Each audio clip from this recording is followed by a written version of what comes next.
ओम नमो भगवते वासुदेवाय। ओम नमो भगवते वासुदेवाय। ओम अज्ञानतिमिरान्धस्य ज्ञानाञ्जनशलाकया चक्षुरुन्मीलितं येन तस्मै श्रीगुरवे नमः। श्रीचैतन्यमनोभीष्टं स्थापितं येन भूतले स्वयं रूपा कदा मह्यं ददाति स्वपदान्तिकम्। वन्देऽहं श्रीगुरो श्रीयुतः पदकमलं श्रीगुरून् वैष्णवांश्च श्रीरूपं साग्रजातं सह गणरघुनाथान्वितं तं सजीवं साद्वैतं सावधूतं परिजनसहितं कृष्णचैतन्यदेवां श्रीराधा कृष्णपादान् सह गणललिता श्रीविशाखान्वितांश्च हे कृष्ण करुणा सिन्धो दीनबन्धो जगत्पते गोपेश गोपिकान्ता राधाकान्त नमोऽस्तुते तप्तकाञ्चन गौराङ्गी राधे वृन्दावनेश्वरी वृषभानुसुते देवी प्रणमामि हरिप्रिये वाञ्छाकल्पतरुभ्यश्च कृपा सिन्धुभ्य एव च पतितानां पावनेभ्यो वैष्णवेभ्यो नमो नमः। नमो विष्णुपादाय कृष्णप्रेष्ठाय भूतले श्रीमते भक्तिवेदान्त स्वामी नमस्ते सारस्वते देवे गौरवाणी प्रचारिणे निर्विशेषशून्यवादि पाश्चात्यदेशतारिणे जय श्री कृष्ण चैतन्य प्रभु नित्यानंद श्री अद्वैत गदाधर श्रीवासादि गौरभक्तवृंद हरे कृष्ण कृष्ण कृष्ण हरे हरे हरे राम राम राम हरे हरे।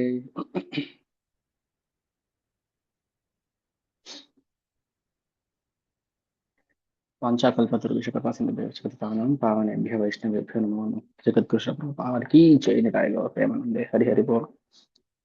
ಶ್ರೀ ಚೈತನ್ಯ ಚರಿತಾಮೃತ ಆದಿಲೀಲಾ ಅಧ್ಯಾಯ ಇದರಲ್ಲಿ ಮಹಾಪ್ರಭುವರ ಬಾಲ್ಯ, ಪೌಗಂಡ, ಕೈಶೋರ ಮತ್ತೆ ಯವನ ಅವಸ್ಥೆಯ ಲೀಲೆಗಳನ್ನು ನಾವು ಶ್ರವಣ ಮಾಡೋಣ. ಮಹಾಪ್ರಭು ಯಾಕೆ ಆವಿರ್ಭಾವ ಆದ್ರು ಈ ಭೌತಿಕ ಜಗತ್ತಲ್ಲಿ, ಯಾಕೆ ರಾಧಾರಾಣಿ ಭಾವದಲ್ಲಿ ಪ್ರಕಟ ಆದ್ರು, ಇದೆಲ್ಲ ಗೊತ್ತು ನಮ್ಗೆ. ಮತ್ತೆ ಅದನ್ನ ಅರ್ಥ ಮಾಡೋ ಅವಶ್ಯಕತೆ ಇಲ್ಲ ಅಂತ ಅನ್ಕೊಳ್ತೀನಿ. ನೆಕ್ಸ್ಟ್ ಮಹಾಪ್ರಭು ಈ ಸಂಕೀರ್ತನ ಚಳವಳಿಯನ್ನ ಹೇಗೆ ಪ್ರಾರಂಭ ಮಾಡಿದ್ರು ಅಂತ.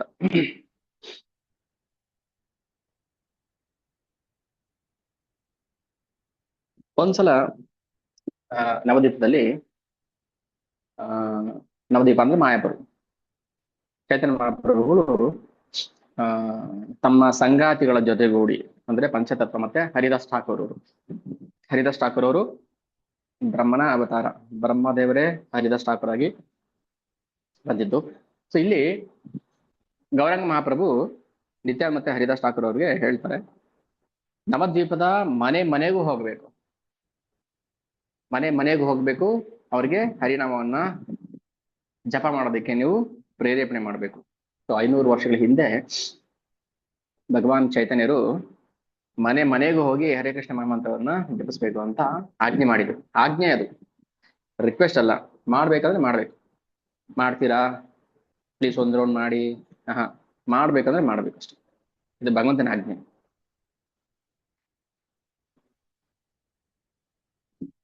ಚೈತನ್ಯ ಮಹಾಪ್ರಭುಗಳ ಆಜ್ಞೆ. ಹಾಗೇನ್ ಮಾಡಿದ್ರು, ನಿತ್ಯಾನಂದ ಪ್ರಭು ಮತ್ತೆ ಹರಿದಾಸ್ ಠಾಕೂರ್ ಅವರು ಕುಡುಕರು, ಮಾಂಸ ಭಕ್ಷಕರು, ಕೊಲೆಗಡಕರು, ಕಳ್ಳರು ಯಾರು ಸಿಕ್ಕರು ಎಲ್ರ ಮನೆಗೂ ಹೋಗ್ತಾ ಇದ್ರು. ಅದರಲ್ಲಿ ಇಬ್ರು ಜಗಾಯ್ ಮದಾಯ್ ಅಂತ ಇಬ್ರು ಸೋದರರು, ಬ್ರದರ್ಸ್. ಅವರು ಮೂಲತಃ ಹುಟ್ಟಿದಾಗಿಂದ ಅವರು ಬ್ರಾಹ್ಮಣರು, ಹುಟ್ಟು ಬ್ರಾಹ್ಮಣರು. ಆದ್ರೆ ಬ್ರಾಹ್ಮಣ ಗುಣಗಳು ಒಂದೂ ಇರಲಿಲ್ಲ. ಎಲ್ಲ ಅಪರಾಧಗಳನ್ನು ಮಾಡಬಾರ್ದೆಲ್ಲ ಅಪರಾಧಗಳನ್ನು ಮಾಡಿರ್ತಾರೆ. ನಿತ್ಯಾನಂದ ಪ್ರಭುಗಳಿಗೆ ಬ್ಲೂಟೂತ್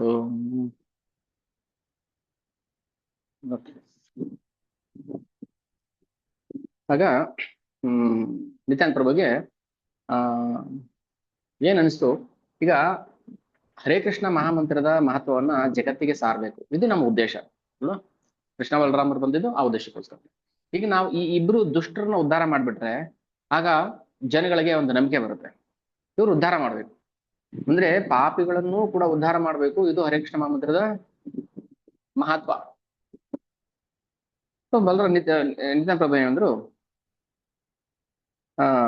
ಈ ಜಗಾಯ್ ಮದಾಯಿನ ಅಲೌಕಿಕ ಅನುಕಂಪ. ಈಗ ನಾವು ಅನುಕಂಪೆ ಅಂದ್ರೆ ಗೊತ್ತಲ್ವಾ, ಅಯ್ಯೋ ಅಂತ ಅನ್ಸೋದು ಅನುಕಂಪ. ಆದ್ರೆ ಲೌಕಿಕ ಅನುಕಂಪ ಬೇರೆ, ಅಲೌಕಿಕ ಅನುಕಂಪ ಬೇರೆ. ಲೌಕಿಕ ಅನುಕಂಪ ಅಂದ್ರೆ ಈಗ ಆ, ಬಿಸಿಲಲ್ಲಿ ಊಟ ತಿಂಡಿ ಇಲ್ಲದೆ ಭಿಕ್ಷೆ ಬೇಡ್ತಾ ಇರ್ತಾರಲ್ಲ, ಅವ್ರು ನೋಡಿದಾಗ ನಮ್ಗೆ ಅಯ್ಯೋ ಅಂತ ಅನ್ಸುತ್ತೆ ಅಲ್ವಾ. ಅದು ಅನುಕಂಪ, ಅದು ಲೌಕಿಕ ಅನುಕಂಪ. ನಿತ್ಯಾನಂದ ಪ್ರಭು ಯೋಚನೆ ಮಾಡಿದೆ ಅಂದ್ರೆ ಇವ್ರಿಗೆ ಅಲೌಕಿಕ ಅನುಕಂಪ ತೋರಿಸ್ಬೇಕು. ಅಯ್ಯೋ ಪಾಪ ಇವ್ರ ನಾಶ. ಅಲೌಕಿಕ ಅನುಕಂಪ ಅಂತ ಗೊತ್ತಾಯ್ತಲ್ಲ, ಅದು ಕರ್ಟೆಸಿ ಅಥವಾ ಕಂಪ್ಯಾಷನ್. ಯಾವ ತರ ಕಂಪ್ಯಾಷನ್ ಅಂದ್ರೆ ಅವ್ರಿಗೆ ಸ್ಪಿರಿಚುವಲ್ ನಾಲೆಜ್ ಕೊಡ್ಬೇಕು.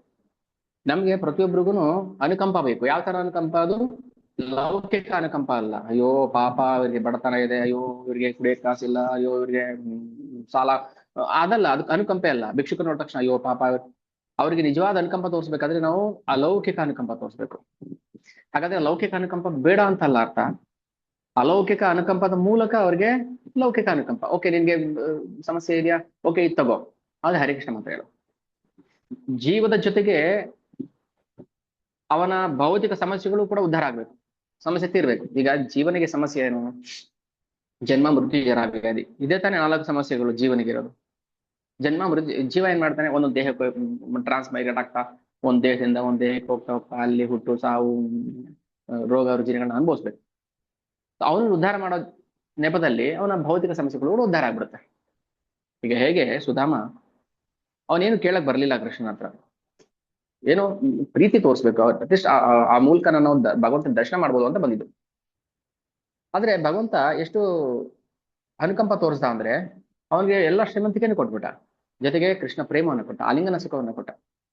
ಅಂದ್ರೆ ಯಾರು ಭಗವಂತನ ಭಕ್ತಿ ಸೇವೆಯಲ್ಲಿ ಶ್ರದ್ಧೆಯಿಂದ ತೊಡಗ್ತಾರೋ, ಶ್ರದ್ಧೆ ಮತ್ತೆ ನಂಬಿಕೆ, ಯಾರು ಭಗವಂತನ ಭಕ್ತಿ ಸೇವೆಯಲ್ಲಿ ಶ್ರದ್ಧೆ ಮತ್ತೆ ನಂಬಿಕೆಯನ್ನು ತೊಡಗ್ತಾರೋ, ಶ್ರದ್ಧಾ ಭಕ್ತಿ ಸಂಹಿತ, ಅಂತ ಜೀವನಿಗೆ ಭಗವಂತ ಭೌತಿಕ ಸುಖಗಳನ್ನು ಕೊಡ್ತಾನೆ, ಅಲೌಕಿಕ ಸುಖವನ್ನು ಕೊಡ್ತಾನೆ. ಇದನ್ನ ಅರ್ಥ ಮಾಡ್ಕೋಬೇಕು. ಅನನ್ಯ ಚಿಂತೆಯಂತೋ ಮೇಚನ ಪರ್ಯುಪಾಸತೆ ತೇಷಾಂ ನಿತ್ಯಾಭಿಯುಕ್ತಾನಾಂ ಯೋಗ ಕ್ಷೇಮಂ ವಹಾಮ್ಯಹಂ. ನಾನು ಅವನ ಯೋಗಕ್ಷೇಮವನ್ನು ವಹಿಸ್ಕೊಳ್ತೀನಿ, ವಹಾಮಿ, ನಾನು ವಹಿಸ್ಕೊಳ್ತೀನಿ ಅದು ಅಂತ ಭಗವಂತ ಆಶ್ವಾಸನೆ ಕೊಡ್ತಾನೆ. ಹಾಗೆ ನಿತ್ಯಾನಂದ ಏನ್ ಮಾಡಿದ್ರು, ಈ ಜಗಾಯಿ ಮತ ಉದ್ಧಾರ ಮಾಡ್ಬೇಕು ಅಂತ ಹೇಳಿ ಭಗವಂತ ನಾಮವನ್ನ ಜಪ ಮಾಡಕ್ಕೆ ಕೇಳ್ಕೊಳ್ತಾರೆ. ಪ್ಲೀಸ್ ದಯವಿಟ್ಟು ಜಪ ಮಾಡಿ ಅಂತ. ಅವರು ಪರಮ ದುಷ್ಟರು, ಮಾಡಬಾರ್ದು ಎಲ್ಲ ಅನಾಚಾರಗಳನ್ನ ಮಾಡಿರ್ತಾರೆ, ಇನ್ಯಾವ್ದು ಬಾಕಿ ಉಳಿಸೋದಿಲ್ಲ. ಅಷ್ಟು ಪಾಪ ಮಾಡಿದ್ರು ನಿತ್ಯಾನಂದ ಪ್ರಭುಗಳು ಏನ್ ಮಾಡ್ತಾರೆ, ಹೋಗಿ ಅವ್ರ ಹತ್ರ ಬೇಡ್ಕೊಳ್ತಾರೆ, ದಯವಿಟ್ಟು ಹರೇ ಕೃಷ್ಣ ಅಂತ ಹೇಳಿ, ದಯವಿಟ್ಟು ಹರೇ ಕೃಷ್ಣ ಅಂತ ಹೇಳಿ. ಹೇಳಿದ ತಕ್ಷಣ ಉದ್ಧಾರ ಆಗ್ಬಿಡ್ತಾರೆ ನೀವು ಹೇಳಿ. ಮರ ಏನ್ ಮಾಡ್ತಾನೆ, ಹೆಂಡ ಹುಡುಕರು ಕುಡಿದ್ಬಿಟ್ಟಿರ್ತಾರೆ, ಮತ್ತೆ ಏರ್ಬಿಟ್ಟಿರುತ್ತೆ. ಆ ಹೆಂಡದ ಮಡಕೆನ ಹೊಡೆದು ಏನ್ ಮಾಡ್ತಾನೆ, ನಿತ್ಯಾನಂದ ಪ್ರಭು ಕಡೆ ಹೊಡೆದು ಬಿಡ್ತಾನೆ. ಮದ ಆಯ್ತು, ನಿತ್ಯಾನಂದ ಪ್ರಭು ತಲೆಯಲ್ಲಿ ರಕ್ತ ಸುರಿತಾ ಇರುತ್ತೆ. ಈಗ ನಿತ್ಯಾನಂದ ಪ್ರಭು ಅವರಿಗೆ ಲೌಕಿಕ ಅಥವಾ ಭೌತಿಕ ಶರೀರ ಇರ್ಲಿಲ್ಲ ಅಲ್ಲ, ಅವರು ನಿತ್ಯಾನಂದ ಬಲರಾಮ ಸಾಕ್ಷಾತ್ ಭಗವಂತನ ಸ್ವಾಂಶ ವಿಸ್ತರಣೆ.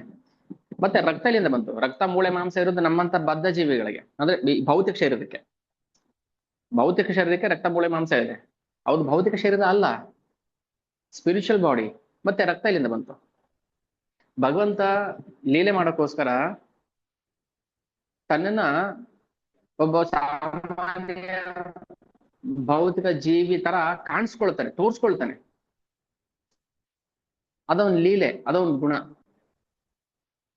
ನಮಗ್ ಹೊಡೆದ ರಕ್ತ ಬರುತ್ತೆ, ಬಟ್ ದೇವ್ರ ಹೊಡೆದ ರಕ್ತ ಬರುತ್ತಾ?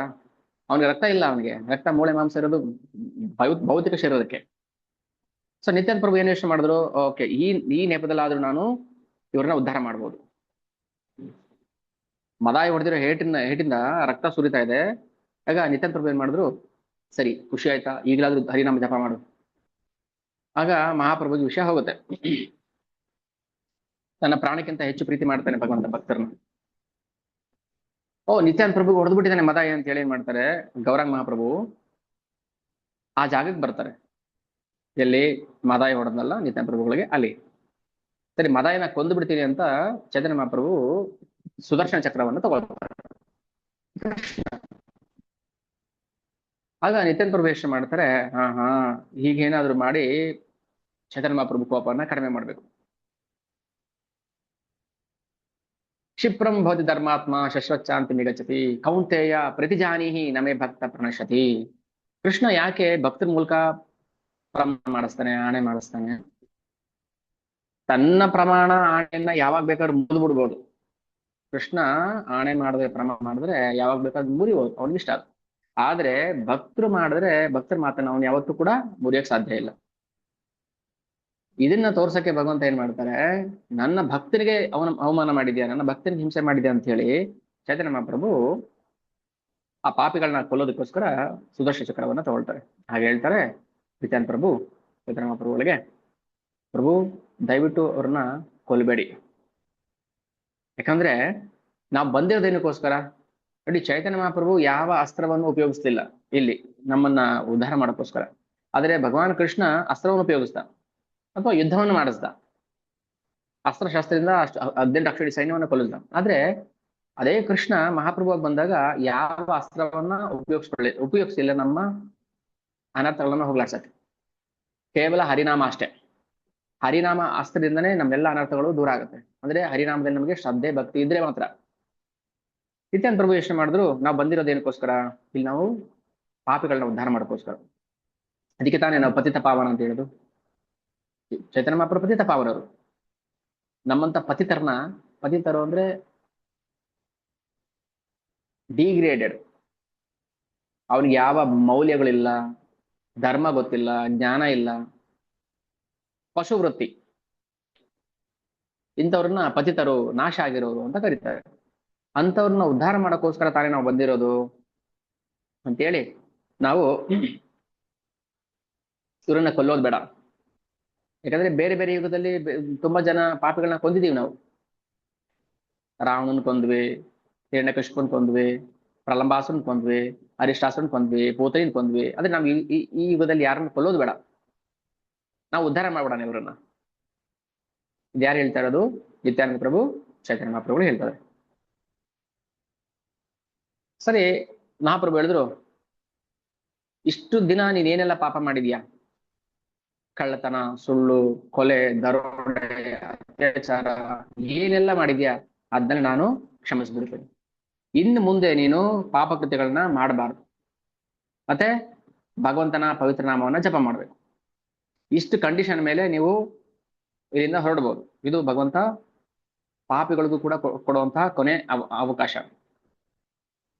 ಅವ್ನು ಎಷ್ಟೇ ಪಾಪ ಮಾಡಿದ್ರು ಕೂಡ ಅವನಿಗೊಂದು ಅವಕಾಶ ಅಂತ ಭಗವಂತ ಕೊಟ್ಟೆ ಕೊಡ್ತಾನೆ. ಎಂತ ಕೊಲೆಗಾರ ಆಗಿದ್ರು ಕೋರ್ಟಲ್ಲಿ ಅವನ ಪರವಾಗಿ ವಾದ ಮಾಡಕ್ಕೆ ಒಬ್ಬ ಲಾಯರ್ನ ನೇಮಿಸ್ತಾರೆ. ಅವನೆಂತ ಕಸಬೆ ಆಗಿರ್ಲಿ, ಅಜ್ಮಲ್ ಕಸಬ್, ಅವನ್ ಪರವಾಗಿ ವಾದ ಮಾಡಕ್ಕೂ ಒಬ್ರು ಲಾಯರ್ ಇದ್ರು. ಅಂದ್ರೆ ಭಗವಂತ ಅವನಿಗೂ ತಿದ್ಕೊಳ್ಳೋಕೆ ಒಂದು ಅವಕಾಶ ಕೊಡ್ತಾನೆ. ಯಾರು ತಿದ್ಕೊಳ್ಳೋದೇ ಇಲ್ಲ, ನಮ್ಮ ಪಾಪಗಳು ಹೀಗೆ ನಾವು ಮಾಡ್ತಿರ್ತೀವಿ ಅಂದ್ರೆ ಭಗವಂತನೂ ಕೂಡ ರಕ್ಷಣೆ ಮಾಡಕ್ ಬರೋದಿಲ್ಲ. ಶಿಶುಪಾಲನಿಗೂ ಹಾಗೆ ಆಯ್ತು, ರಾವಣನಿಗೂ ಹಾಗೆ ಮಾಡಿದ್ರು. ಯಾರೇ ಪಾಪಿ ಆದ್ರೂ ಕೂಡ ಅವನೆಂತ ಪಾಪಿ ಆಗಿರ್ಲಿ,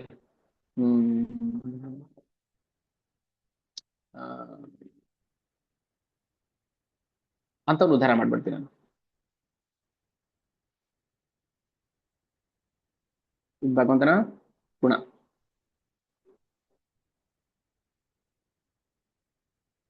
ಆಯ್ತು, ಜಗನ್ಮಾತೆ ಉದ್ಧಾರ ಮಾಡಿದ್ರು, ಅವರಿಗೆ ಕ್ಷಮೆ ಕೊಟ್ರು.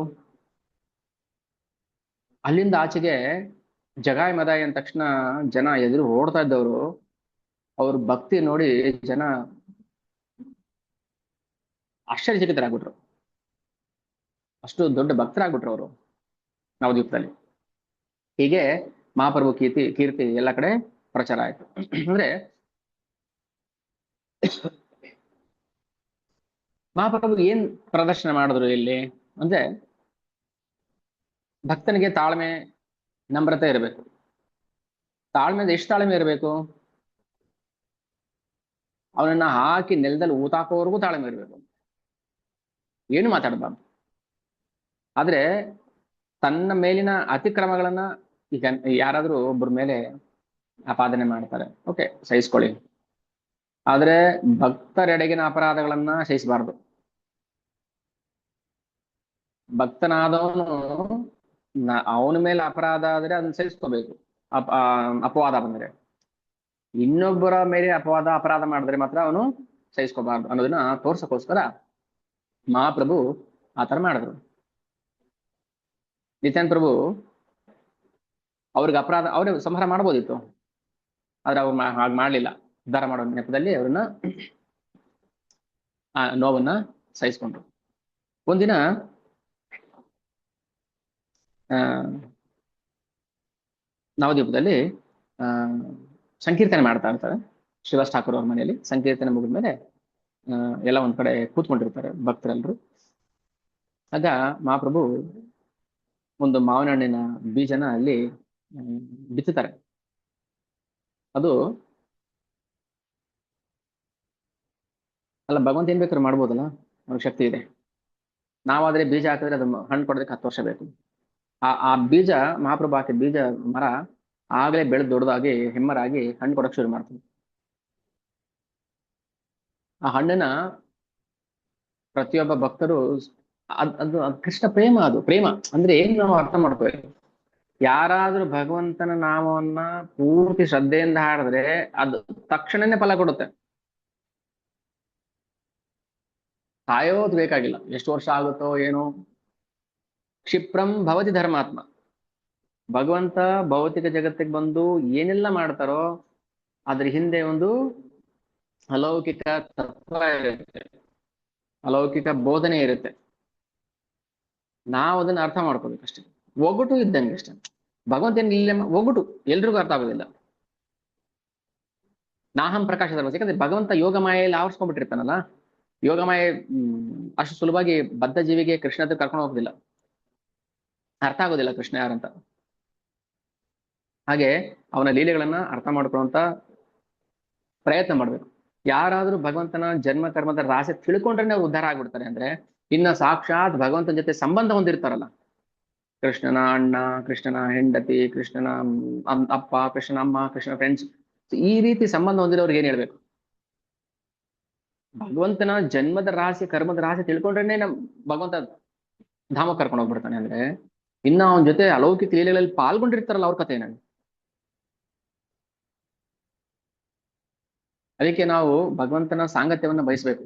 ಕೃಷ್ಣ, ನನಗೆ ನಿನ್ನ ಸಾಂಗತ್ಯ ಕೊಡು, ನಿನ್ನ ಅಸೋಸಿಯೇಷನ್ ಕೊಡು, ನಿನ್ನ ಭಕ್ತರ ಸಂಘ ಕೊಡು. ಒಬ್ಬ ಬದ್ಧ ಜೀವಿ ಉದ್ಧಾರ ಆಗೋದಕ್ಕೆ ಏಕೈಕ ಮಾರ್ಗ ಭಕ್ತರ ಸಂಘ.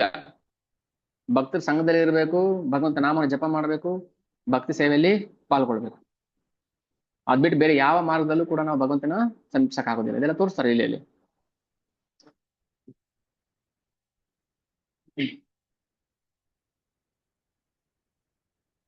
ಒಂದ್ಸಲ ಇದರ ಲೀಲೆಗಳು, ಚೈತನ್ಯ ಮಹಾಪ್ರಭು ಬಾಲ್ಯದಲ್ಲಿ ತಾರುಣ್ಯದಲ್ಲಿ ಮಾಡಿರುವಂತಹ ಲೀಲೆ. ಒಂದ್ಸಲ ತಾಯಿ ಶಚಿಮಾತೆ ಭಗವಂತನಿಗೆ ಅವ್ರು ಕೃಷ್ಣ ಬಲರಾಮರನ್ನ ಆರಾಧನೆ ಮಾಡ್ತಿರ್ತಾರೆ. ಕೃಷ್ಣರ ಭಕ್ತರು ಅವರು. ಆದ್ರೆ ಅವ್ರ ಮಗನೇ ಕೃಷ್ಣ ಬಂದಿದ್ದಾನೆ ಮಗ ಅಂತ ಅವ್ರಿಗೆ ಗೊತ್ತಿಲ್ಲ. ಅದೇ ಕೃಷ್ಣ ಆರಾಧನೆ ಮಾಡ್ತಾ ಇರ್ತಾರೆ, ಹೇಗೆ ಯಶೋಧ ಆಚರಣೆ ಮಾಡ್ತಿರ್ತಾರ ಭಕ್ತಿ ಹಾಗೆ. ಒಂದಿನ ಶಚಿಮಾತಾ ಚೈತನ್ಯ ಮಹಾಪ್ರಭು ತಾಯಿ ಕೃಷ್ಣ ಬಲರಾಮರಿಗೆ ಭೋಗ ಅರ್ಪಣೆ ಮಾಡಿರ್ತಾರೆ. ಕೃಷ್ಣ ಬಲರಾಮರಿಗೆ ನೈವೇದ್ಯ. ಆ ನೈವೇದ್ಯ ತಗೊಳಕ್ಕೋಸ್ಕರ ಕೃಷ್ಣ ಬಲರಾಮರ ರೂಪದಲ್ಲೇ ನಿಮಾಯಿ ನಿತಾಯಿ ಬಂದಿರೋದು ಕಾಣಿಸುತ್ತೆ ಹೊಳಗೆ, ಯಾರಿಗೆ ಶಚಿ ಮಾತಾಗೆ. ಆಗ ಹೇಳ್ತಾಳೆ, ಏನ್ ಮಾಡ್ತೀರಾ ನೀವಿಲ್ಲಿ? ನಿಮಾಯಿ ನಿತಾಯಿ ನೀವೇನ್ ಮಾಡ್ತಾ ಇದ್ದೀರಾ ಇಲ್ಲಿ?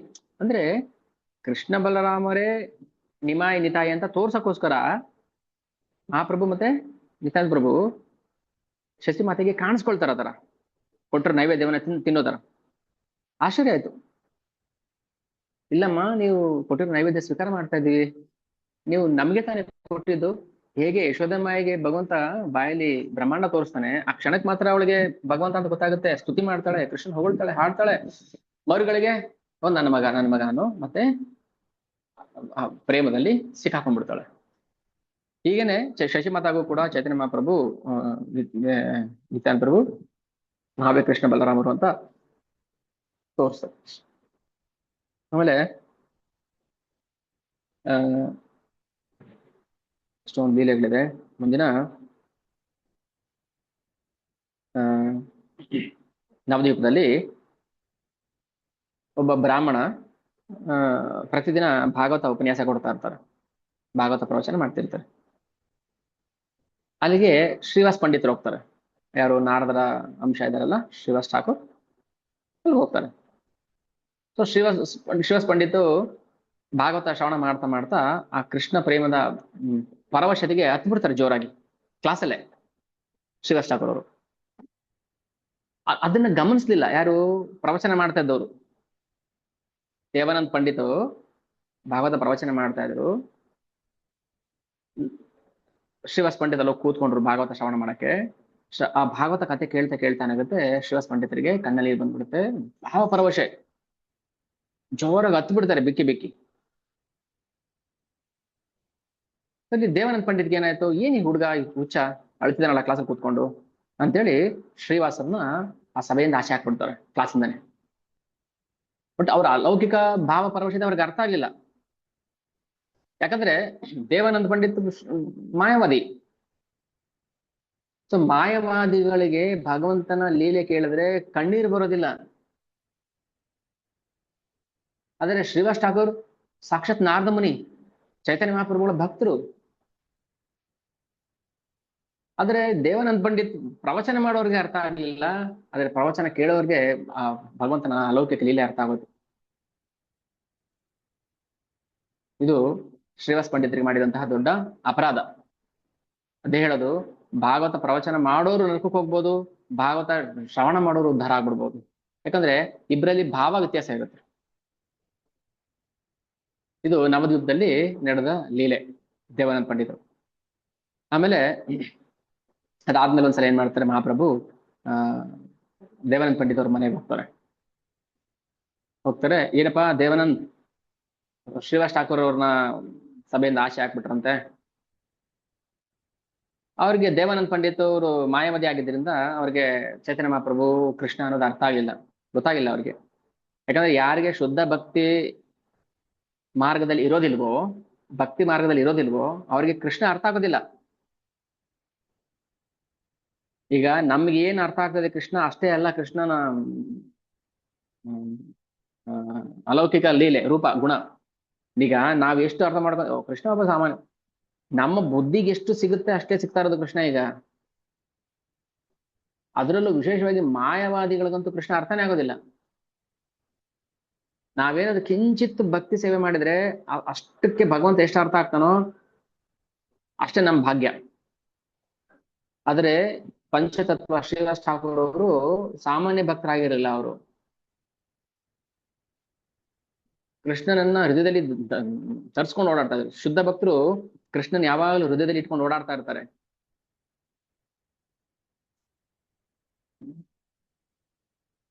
ಬ್ರೇಕ್ಫಾಸ್ಟ್ ಕ್ಯಾರಿಯರ್ ಡಬ್ಬಿ ಹಾಗೆ ಕೃಷ್ಣನ ಹೃದಯದಲ್ಲಿ ಇಟ್ಕೊಂಡು ಓಡಾಡ್ತಾ ಇರ್ತಾರೆ ಕ್ಯಾರಿಯರ್ಸ್. ತೀರ್ಥಿ ಕುರುವಂತೆ ತೀರ್ಥಾನ್, ಇವ್ರೇನ್ ಮಾಡ್ತಾರೆ, ಶುದ್ಧ ಭಕ್ತರು ತೀರ್ಥ ಕ್ಷೇತ್ರಗಳನ್ನು ಕೂಡ ಶುದ್ಧ ಮಾಡ್ತಾರೆ. ಅದಕ್ಕೆ ಕೃಷ್ಣ ಪ್ರಜ್ಞೆ ಇರದ ಯಾವ ಸ್ಥಳವೂ ಕೂಡ ಅದು ನರಕ ಕಾಗೆಗಳ ವಾಸಸ್ಥಾನ ಹೊರತು ಅದು ತೀರ್ಥಕ್ಷೇತ್ರ ಆಗಕ್ಕೆ ಸಾಧ್ಯ ಇಲ್ಲ. ಭಾಗವತಂ ಹೇಳ್ತಾರೆ, ವಾಯಸ ತೀರ್ಥಂ. ಕೃಷ್ಣ ಪ್ರಜ್ಞೆ ಇಲ್ಲದ ಯಾವ ತೀರ್ಥಕ್ಷೇತ್ರವೂ ಕೂಡ ಅದು ಯಾವುದೇ ಆಗಿರ್ಬೋದು, ನಿಮ್ ಮನಸ್ಸಿಗೆ ಯಾವ್ದೆಲ್ಲ ಬಂತೋ ಬರ್ಲಿ, ಕೃಷ್ಣ ಪ್ರಜ್ಞೆ ಇಲ್ಲದ ಯಾವ ತೀರ್ಥಕ್ಷೇತ್ರವೂ ಕೂಡ ಅದು ವಾಯಸ ತೀರ್ಥಂ ಅಷ್ಟೇ ಹೊರತು ಅದು ತೀರ್ಥಕ್ಷೇತ್ರ ಆಗಕ್ಕೆ ಸಾಧ್ಯ ಇಲ್ಲ. ಆದ್ರೆ ಶ್ರೀವಾಸ್ ಠಾಕೂರ್ ಅಂತ ಮಹಾಭಕ್ತರು ಭಾಗವತಂ ಕ್ಲಾಸಲ್ಲಿ ಕೂತ್ಕೊಂಡ್ರು ಕೃಷ್ಣ ಧರಿಸ್ಕೊಂಡು ಹೋಗಿರ್ತಾರೆ. ಆದ್ರೆ ದೇವಾನಂದ ಪಂಡಿತಿಗೆ ಅದು ಅರ್ಥ ಆಗ್ಲಿಲ್ಲ. ಹೋಗಿ ಮಹಾಪ್ರಭು ಹೋಗ್ತಾರೆ, ಕೇಳಿದ್ರು, ಏನು ನಿನ್ನ ಭಾಗವತಂ ಶಾಸ್ತ್ರದ ಅರ್ಥ, ಈ ಶ್ಲೋಕಕ್ಕೆ ಏನ್ ಅರ್ಥ? ಮಾಯಾವಾದಿಗಳಿಗೆ ಕೃಷ್ಣನ ಅರ್ಥ ಆಗೋದಿಲ್ವಲ್ಲ, ಅವ್ರಿಗೆ ಏನ್ ಮನ್ಸ ಬರುತ್ತೋ ಅದನ್ನೇ ಮಾತಾಡ್ತಾರೆ ಅವರು. ಅವಾಗ ಹೇಳ್ತಾರೆ ಮಹಾಪ್ರಭು, ಆ ದೇವಾನಂದ ಪಂಡಿತ್ ಹೇಳ್ತಾರೆ,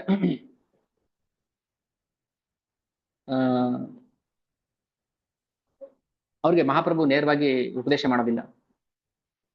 ಮಹಾಪ್ರಭು ಅವರ ಭಕ್ತರು ಒಬ್ಬರು ಇರ್ತಾರೆ ನವದ್ವೀಪದಲ್ಲಿ, ಅವ್ರ ಹೆಸರು ವಕ್ರೇಶ್ವರ ಪಂಡಿತ್. ಇವರು ದೇವಾನಂದ್ಗೆ ಹೋಗಿ ಭಾಗವತ ವಿಜ್ಞಾನವನ್ನ ಹೇಳ್ಕೊಡ್ತಾರೆ, ಕೃಷ್ಣ ವಿಜ್ಞಾನವನ್ನು. ಆಗ ದೇವಾನಂದ ಅವ್ರ ಮನಸ್ಸು ಬದಲಾವಣೆ ಆಗುತ್ತೆ. ಅಂದ್ರೆ ವೈಷ್ಣವನ ಕೃಪೆಯಿಂದ ಮಹಾಪ್ರಭು ವಕ್ರೇಶ್ವರ ಪಂಡಿತ್ ಅವ್ರ ಮೂಲಕ ದೇವಾನಂದ ಪಂಡಿತಗೆ ಭಾಗವತದ ಅರ್ಥವನ್ನ ಹೇಳ್ತಾರೆ. ನಾವು ಈ ಲೀಲೆಯಲ್ಲಿ ಏನ್ ಅರ್ಥ ಮಾಡ್ಕೊಂಡ್ವಿ?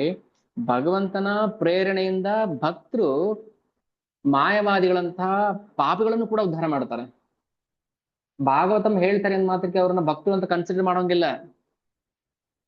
ದೇವಾನಂದ ಪಂಡಿತ್ ಭಾಗವತ ಹೇಳ್ತಾ ಇದ್ರು, ಬಟ್ ಕೃಷ್ಣ ಮೇಲೆ ನಂಬಿಕೆ ಇಲ್ಲ ಅವ್ರಿಗೆ.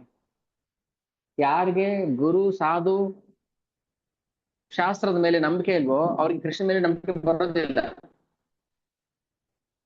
ಇದನ್ನ ನಾವು ಈ ಲೀಲೆಯಲ್ಲಿ ಗುರು ಸಾಧು ಶಾಸ್ತ್ರದ ಮೂಲಕ ನಾವು ಹೇಗೆ ಭಗವಂತನ ಅರ್ಥ ಮಾಡ್ಕೋಬೇಕು ಅನ್ನೋದನ್ನ ಕಲಿಬೇಕು. ಕತೆ ಕಥೆಯಿಂದೇ ಒಂದು ಅರ್ಥ ಅಂತ ಇರುತ್ತಲ್ವಾ, ಈ ಕಥೆಯ ಸಾರಾಂಶ ಅಂತ. ಹಾಗೇನೆ ಭಗವಂತ ಮಾಡುವಂತ ಪ್ರತಿಯೊಂದು ಲೀಲೆನೂ ಕೂಡ ಅದು ನಮ್ಗೆ ಬೋಧನೆ. ಆಮೇಲೆ ದೇವಾನಂದ್ ಅವ್ರ ಮನ್ಸು ಬದಲಾವಣೆ ಆಯ್ತು. ಆಮೇಲೆ ಶ್ರೀಮದ್ ಭಾಗವತವನ್ನ ವೈಷ್ಣವ ತಿಳುವಳಿಕೆ ಪ್ರಕಾರ ಹೇಳಬೇಕು. ಅದಕ್ಕೆ ನಾವು ಯಾರೇ ಆಗ್ಲಿ ಭಾಗವತವನ್ನ ಸಂಪ್ರದಾಯದಲ್ಲಿ ಬಂದಿರುವಂತಹ ಭಕ್ತರ ಮೂಲಕ ಶ್ರವಣ ಮಾಡ್ಬೇಕು ಹೊರತು ನಾವ್ ಯಾರ್ಯಾರ ಮೂಲಕನೋ ಭಾಗವತವನ್ನ ಕೇಳಬಾರದು. ಅದಕ್ಕೆ ನಮ್ಗೆ ಶ್ರೀಲ ಪ್ರಭುಪಾದರ ಗ್ರಂಥಗಳು ಆ ಮೂಲಕ ನಾವು ಭಾಗವತವನ್ನ ಉಪನ್ಯಾಸ ಮಾಡ್ಬೇಕು. ಯಾವ್ದೇ ಆಗ್ಲಿ, ಚೈತನ್ಯ ಚರಿತಾಮೃತ, ಭಗವದ್ಗೀತಾ, ಭಾಗವತಂ, ಪ್ರಭುಪಾದರ ಗ್ರಂಥಗಳ ಮೂಲಕ ನಾವು ಅದನ್ನ ಅರ್ಥ ಮಾಡ್ಕೋಬೇಕು. ನಮ್ಗೆ ಇಷ್ಟ ಬಂದಂಗೆ ಏನೋ ವ್ಯಾಖ್ಯಾನ ಮಾಡೋಂಗಿಲ್ಲ. ನಮ್ಗೆ ಇಷ್ಟ ಬಂದಂಗೆ ನಾವ್ ಅದಕ್ಕೆಲ್ಲ ಅರ್ಥ ಹುಡ್ಕೋಂಗಿಲ್ಲ. ಹಂಗ್ ನೋಡ್ಕೊಂಡ್ರೆ ಏನ್ ಬೇಕಾದ್ರೂ ಮಾಡ್ಬೋದಲ್ಲ, ಏನ್ ಬೇಕಾದ್ರೂ ಅರ್ಥ ಹುಡುಕ್ಬೋದು. ಹಂಗ್ ಮಾಡೋಂಗಿಲ್ಲ. ಅದನ್ನ ಈ ಲೀಲೆಯಲ್ಲಿ ಭಗವಂತ ತೋರಿಸ್ತಾರೆ. ಆಮೇಲೆ ಹೀಗೆ ಆ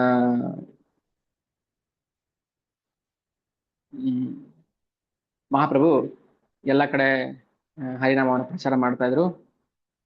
ಅಲ್ಲಿ ಏನಾಯ್ತು, ಸ್ವಲ್ಪ ನಿದ್ದೆಯಿಂದ ಎಚ್ಚರ ಆದಂಗಾಯ್ತು ಜನಗಳಿಗೆ. ಓ ನಾವ್ ಇಷ್ಟು ದಿನ ಜೀವ್ ಜಾಗೋ ಗೌರಾ ಚಾಂದ್ ಬೋಲೆ ಕೋತ ನಿದ್ರ ಕೋರೋ ಮಾಯಾ ಪಿಶಾಚೇರ ತೋಲೆ. ಏ ಜೀವ ಎದ್ದೇಳು, ಈಗ್ಲಾದ್ರೂ ಎದ್ದೇಳು, ಇನ್ನು ಎಷ್ಟು ದಿನ ನೀನು ಮಾಯಾ ತೊಡೆ ಮೇಲೆ ಮಲಗಿರ್ತೀಯ ಅಂತ ಅರ್ಥ. ಈಗ ನವದ್ವೀಪ ನಿವಾಸಿಗಳು ನಿಧಾನಕ್ಕೆ ಎಚ್ಚರ ಆದ್ರು. ಓ ಎಲ್ಲಾ ಕಡೆ ಹರಿನಾಮ ಪ್ರಚಾರ ಮಾಡ್ತಾ ಇದಾರೆ ಗೌರಾಂಗ್ ಮಹಾಪ್ರಭು ಮತ್ತೆ ಪಂಚತತ್ವ ಸೇರಿ. ಸರಿ, ಏನ್ ಮಾಡಿದ್ರು, ಎಲ್ಲಾ ಜನಗಳು ಸಣ್ಣ ಸಣ್ಣ ಗುಂಪು ಮಾಡ್ಕೊಂಡು, ಈಗ ನಾವು ಏನ್ ಭಕ್ತಿ ವೃಕ್ಷ ನಾಮ್ ಹಟ್ಟ ಅಂತ ಹೇಳ್ತೀವಲ್ಲ, ಸೆಂಟರ್ ಅಂತ ಹೇಳ್ತೀವಲ್ಲ, ಸೊ ಹಾಗೆ ಭಕ್ತಿ ವೃಕ್ಷ ಸೆಂಟರ್ಗಳನ್ನ ಅಲ್ಲಲ್ಲೇ ಶುರು ಮಾಡ್ಕೊಂಡ್ರು. ನಗರದ ಎಲ್ಲಾ ಕಡೆ ಎಲ್ಲ ಜನರು ಒಂದು ಸಣ್ಣ ಸಣ್ಣ ಗುಂಪು, 4 ಜನ 5 ಜನ 10 ಜನ 100 ಜನ ಸೇರ್ಕೊಂಡು ಒಂದು ಸಣ್ಣ ತಂಡ ಮಾಡ್ಕೊಂಡು ಭಗವಂತನ ಪವಿತ್ರ ನಾಮವನ್ನು ಜಪ ಮಾಡಕ್ ಶುರು ಮಾಡಿದ್ರು. ಈಗೇನ್ ನಾವು ಮಾಡ್ತಾ ಇದ್ದೀವಿ ಇಸ್ಕಾನ್ ಪದ್ಧತಿ ಪ್ರಕಾರ, ಅದು ಮಹಾಪ್ರಭು ಮಾಡಿ ತೋರಿಸಿದ್ರು ಈಗ ಮಾಡ್ಬೇಕು ಅಂತ. ಅದಕ್ಕೆ ನಾವು ಯಾವ್ದನ್ನು ನಾವು ಆಧಾರ ರಹಿತವಾಗಿ ಬೇಸ್ಲೆಸ್ ಆರ್ಗ್ಯುಮೆಂಟ್ ಮಾಡಬಾರದು.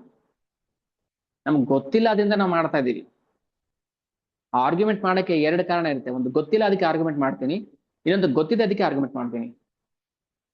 ವಾದ ಮಾಡಕ್ಕೆ 2 ಕಾರಣ ಇರುತ್ತೆ. ಒಂದು ಗೊತ್ತಿಲ್ಲ ಅದಕ್ಕೆ ವಾದ ಮಾಡ್ತಾ ಇರೋದು, ಇದು ವಿತ್ತಂಡವಾದ ಅಂತ ಹೇಳ್ತಾರೆ. ಇನ್ನೊಂದು ತಿಳ್ಕೊಂಡು ವಾದ ಮಾಡ್ತಾರೆ. ಯಾಕೆ? ನಾನು ಹೇಳ್ತಾ ಇರೋದು ನನ್ಗೆ ಪ್ರೂಫ್ ಇದೆ, ನಾನು ತೋರಿಸ್ತೀನಿ, ಇದು ವಾದ. ಸೊ ಈ ವಾದದಲ್ಲಿ ಭಗವಂತನ ಸಾರಾಂಶ ಇದೆ, ಆಧಾರ ಇದೆ, ಪ್ರೂಫ್. ಹೀಗೆ ಹರಿನಾಮವನ್ನ ಸಣ್ಣ ಸಣ್ಣ ಗುಂಪು ಮಾಡ್ಕೊಂಡು ಒಂದು ಭಕ್ತಿ ವೃಕ್ಷ ತರ ಮಾಡ್ಕೊಂಡು ಜಪ ಮಾಡಕ್ಕೆ ಶುರು ಮಾಡಿದ್ರು. ಎಷ್ಟು ವರ್ಷದಿಂದ? 500 ವರ್ಷಗಳ ಹಿಂದೆ. ಅವಾಗ ಪ್ರೇಮ ಭಕ್ತಿಯ ಪ್ರಚಾರ ಶುರು ಆಗಿದ್ದು, ಪ್ರೇಮ ಭಕ್ತಿ ಶುರು ಆಗಿದ್ದು. ಅದಕ್ಕಿಂತ ಮುಂಚೆ ಭಕ್ತಿ ಇತ್ತು, ಭಕ್ತಿ ಮಾಡ್ತಾ ಇದ್ರು. ಆದ್ರೆ ಆ ಭಕ್ತಿ ಉತ್ಕೃಷ್ಟವಾದ ಉನ್ನತವಾದ ಭಕ್ತಿ ಆಗಿರ್ಲಿಲ್ಲ.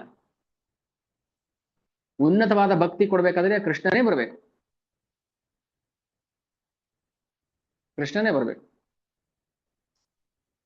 ರಾಧಾರಾಣಿ ಭಾವದಲ್ಲಿ ಬರ್ಬೇಕು. ಅದಕ್ಕೆ ನಾವೆಲ್ಲರೂ ತುಂಬಾ ಭಾಗ್ಯಶಾಲಿಗಳು. ಯಾಕಂದ್ರೆ ರಾಧಾರಾಣಿ ಭಾವದಲ್ಲಿ ಕೃಷ್ಣನೇ ಮಹಾಪ್ರಭುವಾಗಿ ಬಂದಿದ್ದಾರೆ. ಸೊ ಅವ್ರು ಹೇಳಿದ್ಮೇಲೆ ನಾವು ಅದನ್ನ ಫಾಲೋ ಮಾಡಲೇಬೇಕು. ಸರಿ, ಏನಾಯ್ತು, ಒಂದ್ಸಲ ಅಲ್ಲಲ್ಲೇ ಜಪ ಮಾಡಕ್ ಶುರು ಮಾಡ್ಕೊಂಡ್ರು. ಎಲ್ಲಿ ಕೃಷ್ಣ ಪ್ರಜ್ಞೆ ಪ್ರಚಾರ ಆಗುತ್ತಂದ್ರೆ ಅಲ್ಲಿ ಕೊಂಕು ಮಾಡೋರು ಇರ್ತಾರಲ್ವಾ, ಅದಕ್ಕೆ ಕಲ್ಲಾಕೋರು ಇರ್ತಾರೆ. ಆ ನವದ್ವೀಪದಲ್ಲಿ ಇದ್ದಂತಹ ಬ್ರಾಹ್ಮಣರು ಬೇರೆ ಯಾರು ಅಲ್ಲ, ಯಾರೋ ಮೂರ್ಖರು ಬಂದು ಬ್ರಾಹ್ಮಣರೇ, ವೇದಗಳನ್ನ ತಿಳಿದಿರುವಂತ ಬ್ರಾಹ್ಮಣರೇ ಬಂದು ಇವ್ನು ಯಾರು ಹುಚ್ಚ? ಗೌರಂಗ ಮಹಾಪ್ರಭು ಒಳ್ಳೆ ಸ್ಫುರದ್ರೂಪಿ ಹುಡುಗ, ಬುದ್ಧಿವಂತನಾಗಿದ್ದ ಸಣ್ಣ ವಯಸ್ಸಲ್ಲಿ, ಈಗ ಹುಚ್ಚ ಆಗೋಗಿದ್ದಾನೆ ಅಂತ ಜನಗಳು ಮಾತಾಡಕ್ ಶುರು ಮಾಡ್ಕೊಂಡ್ರು. ಯಾವಾಗ ಗಯಾ ಗಯಾಗ್ ಹೋಗಿ ಅಲ್ಲಿ ತಮ್ಮ ತಂದೆಯವರ ಜಗನ್ನಾಥ ಮಿಶ್ರರ ಶ್ರಾದ್ದ ಎಲ್ಲ ಮುಗಿಸಿದ್ಮೇಲೆ ಅಲ್ಲಿ ಈಶ್ವರಪುರಿಯವರ ಬಳಿ ದೀಕ್ಷೆಯನ್ನ ತಗೊಂಡು, ಗಯಾದಲ್ಲಿ ಹರಿನಾಮ ದೀಕ್ಷೆಯನ್ನು ತಗೊಂಡು ವಾಪಸ್ ಬಂದ್ರು. ಮಹಾಪ್ರಭುಗೆ ಇಬ್ಬರು ಗುರುಗಳು, ಈಶ್ವರಪುರಿ ಹರಿನಾಮ ದೀಕ್ಷೆ ಕೊಟ್ಟಿದ್ದು, ಸನ್ಯಾಸ ದೀಕ್ಷೆ ಕೊಟ್ಟಿದ್ದು ಕೇಶವ ಭಾರತಿ. ಅದು ಶಂಕರಾಚಾರ್ಯ ಅವರ ಸಂಪ್ರದಾಯದಿಂದ ಬಂದಿರುವಂತ ಕೇಶವ ಭಾರತಿ ಅವರ ಮೂಲಕ. ಅದು ಒಂದು ರಹಸ್ಯ ಲೀಲೆ. ಶಂಕರಾಚಾರ್ಯ ಪದ್ಧತಿಯ ಮೂಲಕನೇ ದೀಕ್ಷೆ ತಗೊಂಡು ಅದನ್ನ ಯಾಕೆ ತಿರಸ್ಕಾರ ಮಾಡಿದ್ರು ಅನ್ನೋದನ್ನ ನಮ್ಗೆ ಅರ್ಥ ಆಗೋದಿಲ್ಲ, ಅದು ಯಾಕೆ ಆತರ ಮಾಡಿದ್ರು ಅಂತ. ಹೆಂಗೆ ಶಕುನಿ ಆ ವಂಶವನ್ನೇ ನಾಶ ಮಾಡ್ಬೇಕು ಅಂತ ಆ ವಂಶದಲ್ಲೇ ಬಂದು ಸೇರ್ಕೊಂಡ. ಹ್ಮ್ ಯಾಕೆ ಶಕುನಿ ಧೃತರಾಷ್ಟ್ರನ ಕುಟುಂಬದಲ್ಲಿ ಸೇರ್ಕೊಂಡು ಅವ್ರನ್ನೇ ನಾಶ ಮಾಡ್ದ, ಅಥವಾ ನಾಶ ಮಾಡಕ್ಕೆ ಪ್ರೇರಣೆ ಮಾಡ್ದ? ಗೊತ್ತಿಲ್ಲ. ಅದರಿಂದ ಏನೋ ಒಂದು ಲೀಲೆ ಇದೆ ಭಗವಂತ, ನಮ್ಗೆ ಅರ್ಥ ಆಗಲ್ಲ. ಸೊ ಈಶ್ವರಪುರಿ ಅವರಿಂದ ಹರಿನಾಮ ದೀಕ್ಷೆಯನ್ನು ಪಡ್ಕೊಂಡು ವಾಪಸ್ ಅವರು ನವದ್ವೀಪಕ್ಕೆ ಬರ್ತಾರೆ. ನವದ್ವೀಪಕ್ಕೆ ಬಂದ ಮೇಲೆ ಪ್ರಚಾರ ಶುರು ಆಯ್ತು. ಅದಕ್ಕೆ ಮುಂಚೆ ಏನಾಯ್ತು, ಸಂಕೀರ್ತನೆ ಮಾಡ್ತಾ ಇದ್ರು, ಬಟ್ ಹೆಚ್ಚಿನ ಮಟ್ಟಿಗೆ ಪ್ರಚಾರ ಶುರು ಆಗಿದ್ದು ಗಯೆಯಿಂದ ವಾಪಸ್ ಬಂದ ಮೇಲೆ. ಅವಾಗ ಅಲ್ಲಿರೋ ಬ್ರಾಹ್ಮಣರೆಲ್ಲ ಏನ್ ಮಾತಾಡ್ಕೊಳ್ತಾರೆ, ಅಲ್ಲ ಏನು ಈ ಹುಡುಗ, ಈ ಸನ್ಯಾಸಿ ಮಾಡ್ತಾರೆ ಕೆಲಸ. ಒಬ್ಬ ಬ್ರಾಹ್ಮಣ ಹುಡುಗ ಆಗಿ ವೇದಗಳನ್ನ ಓದೋದು ಬಿಟ್ಬಿಟ್ಟು ಹೀಗೆ ಹುಚ್ಚುಚ್ಚರಾಗಿ ಹರಿನಾಮ ಜಪ ಮಾಡ್ಕೊಂಡು ಕೂತಿದ್ದಾನಲ್ಲ ಅಂತ ಪ್ರತಿಭಟನೆ ಮಾಡ್ತಾರೆ. ಅವ್ರ ಪ್ರಕಾರ ಏನು, ಇದು ಎಲ್ಲ ಧಾರ್ಮಿಕ ಪದ್ಧತಿಗಳನ್ನ ನಾಶ ಮಾಡ್ಬಿಡುತ್ತೆ ಅಂತ. ಹರೇ ಕೃಷ್ಣ ಮಹಾಮಂತ್ರ ಹೇಳೋದ್ರಿಂದ ಧಾರ್ಮಿಕ ಪದ್ಧತಿಗಳು ನಾಶ ಆಗುತ್ತೆ ಅನ್ನೋದು ಅವರ ಭ್ರಮೆ. ಯಾರಿಗಾದ್ರೂ ಆತರ ನಿಂದನೆ ಮಾತುಗಳು ಬಂದಿದ್ರೆ, ಏನ್ ಹರೇ ಕೃಷ್ಣ ಮಹಾಮಂತ್ರ ಮಾಡೋ ಕೆಲಸ ಮಾಡು, ಫಸ್ಟ್ ಡಿಗ್ರಿ ಪಾಸ್ ಮಾಡು ಅಂತ ಅಂದ್ರೆ ಅವ್ರನ್ನ ಮೂರ್ಖರು ಅಂತ ಕರಿಬೇಕು, ಅಥವಾ ಅವರನ್ನ ಹುಚ್ಚರು ಅಂತ ಕರಿಬೇಕು.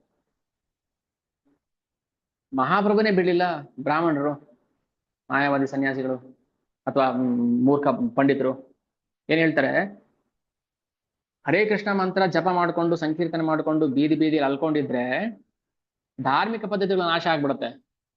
ಆರ್ಗ್ಯುಮೆಂಟ್ ಹೇಗಿದೆ ಹೇಳಿ, ಬೇಸ್ ದಿಸ್ ಆರ್ಗ್ಯುಮೆಂಟ್. ಅರ್ಜುನ ಭಗವದ್ಗೀತೆಯಲ್ಲಿ, ಇನ್ನು ಕುರುಕ್ಷೇತ್ರ ಯುದ್ಧ ಆಗೋಕ್ ಮುಂಚೆ ಗೀತೆ ಉಪದೇಶ ಮಾಡಿದಾಗ ಕೃಷ್ಣ, ನಾವು ಯುದ್ಧ ಮಾಡೋದು ತಪ್ಪು ಅಂತ ಕಾಣ್ತಾ ಇದೆ ನನಗೆ. ಯಾಕಪ್ಪ, ಏನಾಯ್ತು?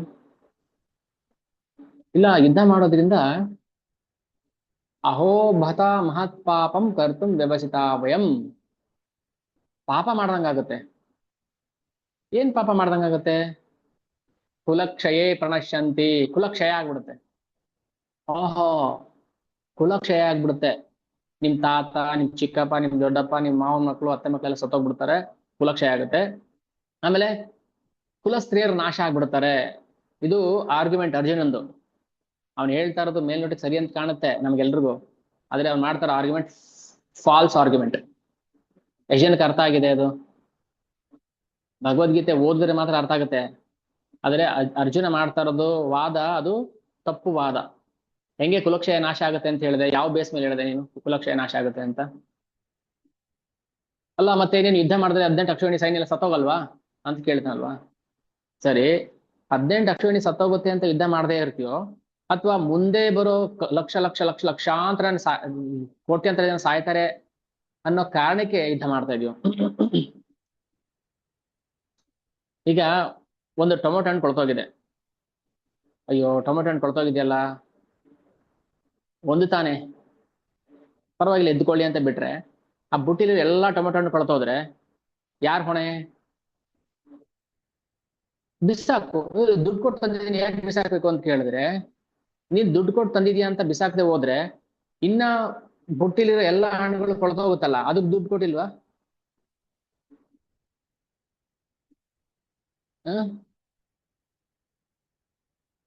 ಈಗ ಅಷ್ಟು ಜನ ನೀನ್ ಕೊಲ್ಬೇಕು ಅಂತ ನೀನ್ ಹೆದರ್ಕೊಂಡಿದ್ರೆ ಇನ್ನ ಮುಂದೆ ಬರುವಂತ ಜನಗಳ ಪಾಡಿ ಏನು ಅವಾಗ? ಇಲ್ಲ ಕೃಷ್ಣ, ಹಂಗೆಲ್ಲ ಮಾತಾಡಬಾರದು. ನಾವು ಬುದ್ಧಿವಂತರು. ಧರ್ಮ ನಾಶ ಆಗ್ಬಿಡುತ್ತೆ, ಕುಲಕ್ಷಯ ನಾಶ ಆಗ್ಬಿಡುತ್ತೆ, ಎಲ್ಲ ನಾಶ ಆಯ್ತು. ಸ್ತ್ರೀಯರು ಬಣ್ಣಗಿಡ್ತಾರೆ, ಸಮಾಜ ಹಾಳಾಗೋಗ್ಬಿಡುತ್ತೆ, ವರ್ಣಸಂಕರ ಆಗುತ್ತೆ. ಆಮೇಲೆ ಸತ್ತವ್ರಿಗೆ ಶ್ರಾದ್ದ ಮಾಡೋರ್ ಗತಿ ಇರೋದಿಲ್ಲ. ಆಗ ಪಿತೃಗಳಿಗೆ ಗತಿ ಆಗೋದಿಲ್ಲ. ಇಷ್ಟೆಲ್ಲ ಹೇಳ್ತಾನೆ. ಇದೆಲ್ಲ ಫೇಕ್ ಆರ್ಗ್ಯುಮೆಂಟ್ಸ್, ಆಧಾರ ರಹಿತ ಆರ್ಗ್ಯುಮೆಂಟ್. ಇದೇ ನಮ್ ತಲೆ ಕೂತಿರೋದು ಇವಾಗ. ವಾದ ಮಾಡ್ಬೋದು, ಅರ್ಜುನ ವಾದ ಮಾಡಬಹುದಿತ್ತಲ್ಲ ಕೃಷ್ಣನ ಮೇಲೆ. ಕೃಷ್ಣ ಆಗಿದ್ದಕ್ಕೆ ಆ ವಾದವನ್ನು ತಿರಸ್ಕಾರ ಮಾಡ್ದ. ವಾದ ಮಾಡಿ ವಾದದಲ್ಲಿ ಗೆಲ್ಲೋದಲ್ಲ ಮುಖ್ಯ, ಅದರಲ್ಲಿ ಸತ್ಯಾಂಶ ಬೇಕು ನಮ್ಗೆ. ಅದಕ್ಕೆ ಕೃಷ್ಣ ಅರ್ಜುನ್ಗೆ ಏನ್ ಹೇಳ್ತಾನೆ, ಫಸ್ಟ್ ಇಷ್ಟೆಲ್ಲ ಮಾತಾಡಿ ಮುಗಿಸಿದ್ಯಾನಪ್ಪ, ಮಾತಾಡಿದ್ದು ನಿಂದು, ಏನಾದ್ರು ಬಾಕಿ ಇದೆ ಹೇಳೋದು? ಇಲ್ಲ ಇಲ್ಲ ಅಷ್ಟೇ. ಇವಾಗ ಹೇಳ್ತೀನಿ ಕೇಳಿಸ್ಕೊ.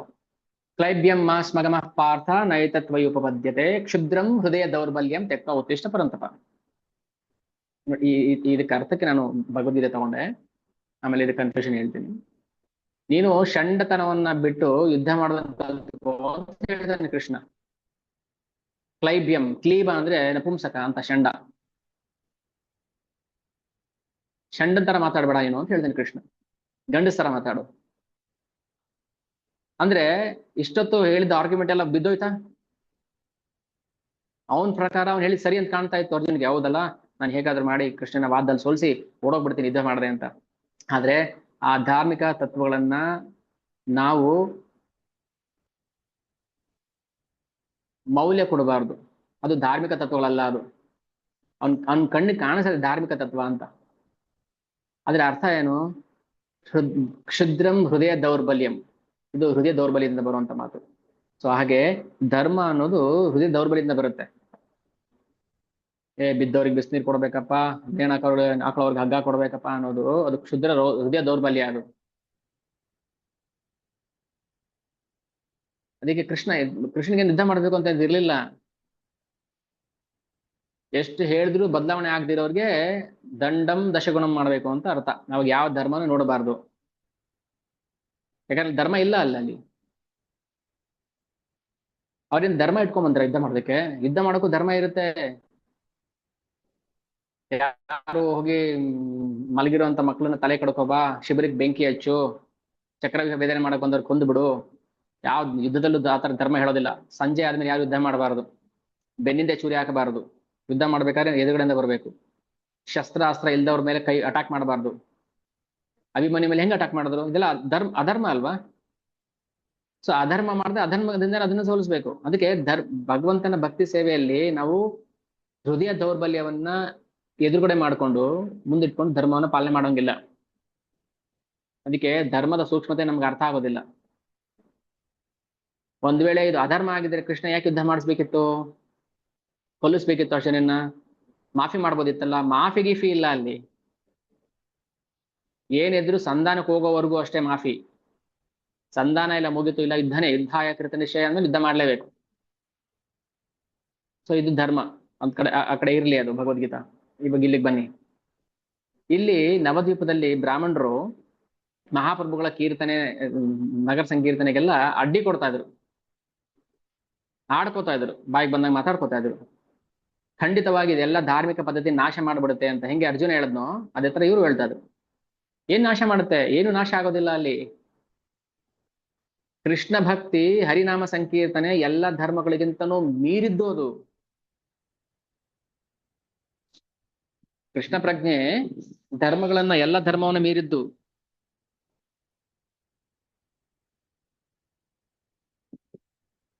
ಬ್ಲೂಟೂತ್ ಹೋಯ್ತಾ? ಓಕೆ, ಬ್ಯಾಟ್ರಿ ಲೋ ಇದೆ, ಕಟ್ ಆಗೋದು. ಸೊ ಹೀಗೆ ಅಲ್ಲಿರುವಂತ ಬ್ರಾಹ್ಮಣರು ಏನ್ ಮಾಡ್ತಾರೆ, ಈಗ ಹೇಳ್ತಾರೆ ಪಿತೂರಿ ಮಾಡ್ತಾರೆ ನೋಡಿ. ಪಿತೂರಿ ಯಾರು ಮಾಡ್ತಾರೆ? ಬೇರೆ ಯಾರೋ ಬರೋದಿಲ್ಲ ಮಾಡೋದಿಕ್ಕೆ. ಈ ಬ್ರಾಹ್ಮಣರು ಹೋದ್ರು ಯಾರ ಹತ್ರ? ಮುಸ್ಲಿಂ ಹತ್ರ. ಅಪ್ಪ, ಈ ತರ ರಾಜಕೀಯ, ಹೊಲಸು ರಾಜಕೀಯ ಭಕ್ತಿನಲ್ಲೂ ಇರುತ್ತೆ. ಭಕ್ತಿ ಮಾಡೋರಲ್ಲೂ ಹೊಲಸು ರಾಜಕೀಯ ಬರುತ್ತೆ. ಈಗ ಬ್ರಾಹ್ಮಣರು ಏನ್ ಮಾಡಿದ್ರು? ಅವ್ರು ಬ್ರಾಹ್ಮಣರೇ, ವೇದಗಳು ಓದಿರೋರೆ. ಹೋಗಿ ಚಾಂದ್ ಕಾಜಿ ಹತ್ರ, ಅವನು ಜಡ್ಜ್, ಮುಸ್ಲಿಂ ರಾಜ ಅಲ್ಲ ಅವನು, ಅವನು ಒಂಥರ ಡಿಸ್ಟ್ರಿಕ್ಟ್ ಮ್ಯಾಜಿಸ್ಟ್ರೇಟ್ ಇದ್ದಂಗೆ. ಸೊ ಮ್ಯಾಜಿಸ್ಟ್ರೇಟ್ ಹತ್ರ ಹೋದ್ರು ಕೇಸ್ ತಗೊಂಡು. ಓ ಚಾಂದ್ ಕಾಜಿ, ಇವರು ಗೌರಾಂಗ ಮಹಾಪ್ರಭು, ನಮ್ಮ ಜನಗಳೆಲ್ಲ ಸೇರಿಸ್ಕೊಂಡು ಹರಿನಾಮ ಸಂಕೀರ್ತನೆ ಮಾಡ್ತಾ ಇದಾರೆ ರೋಡಲ್ಲಿ. ದಯವಿಟ್ಟು ನೀವು ಅದನ್ನ ನಿಲ್ಲಿಸ್ಬೇಕು ಅಂತ ಯಾರು ಹೇಳಿದ್ದು? ಬ್ರಾಹ್ಮಣರು ಮುಸ್ಲಿಮ್ಸ್ಗೆ, ಚಾಂದ್ ಕಾಜಿಗೆ. ಆವಾಗ ಮುಸ್ಲಿಂ ರಾಜ್ಯಭಾರ ಇತ್ತು ಉತ್ತರ ಭಾರತದಲ್ಲಿ, ಎಸ್ಪೆಷಲಿ ಬಂಗಾಳದಲ್ಲಿ ಮುಸ್ಲಿಂ ರಾಜಕೀಯ ಇತ್ತು. ಅಲ್ಲಪ್ಪ, ಬ್ರಾಹ್ಮಣರಾಗಿ ನಮ್ಮ ಧರ್ಮ ನಮ್ಮ ಸಂಸ್ಕೃತಿನ ನಾವೇ ಉಳಿಸಿಲ್ಲ ಅಂದ್ರೆ ಇನ್ಯಾರು ಬರ್ತಾರೆ?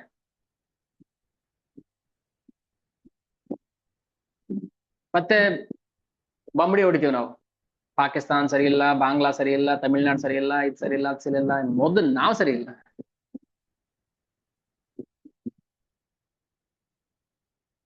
ನಾವು ಸರಿ ಇದ್ರೆ ತಾನೆ. ಹೋಗಿ ಬ್ರಾಹ್ಮಣರೆಲ್ಲ ದೂರ್ ಕೊಡ್ತಾರೆ ಚಾಂದ್ ಕಾಜಿಗೆ. ಚಾಂದ್ ಕಾಜಿಗೆ ಏನ್ ಮಾಡ್ತಾನೆ? ಹೌದು, ಅದು ಅವ್ನಿಗೆ ಅದೇ ಬೇಕಾಗಿತ್ತು, ಡಿವೈಡ್ ಅಂಡ್ ರೂಲ್. ರಾಜಕೀಯ ನಾವ್ ಇವಾಗ ಮಾಡ್ತಾ ಇರೋದಲ್ಲ, ಸಿದ್ದರಾಮಯ್ಯ ಡಿ ಕೆ ಮಾಡ್ತಾ ಇರೋದಲ್ಲ ರಾಜಕೀಯ. ಇವರಪ್ಪನಂಗ್ ರಾಜಕೀಯ ಮಾಡ್ತಾ ಇದ್ರು ದುಷ್ಟರು. ಇದೆಲ್ಲ ಪುಡಿ ಪುಕ್ಕಗಳು ಇವ್ರು ಮಾಡ್ತಾರ ರಾಜಕೀಯ.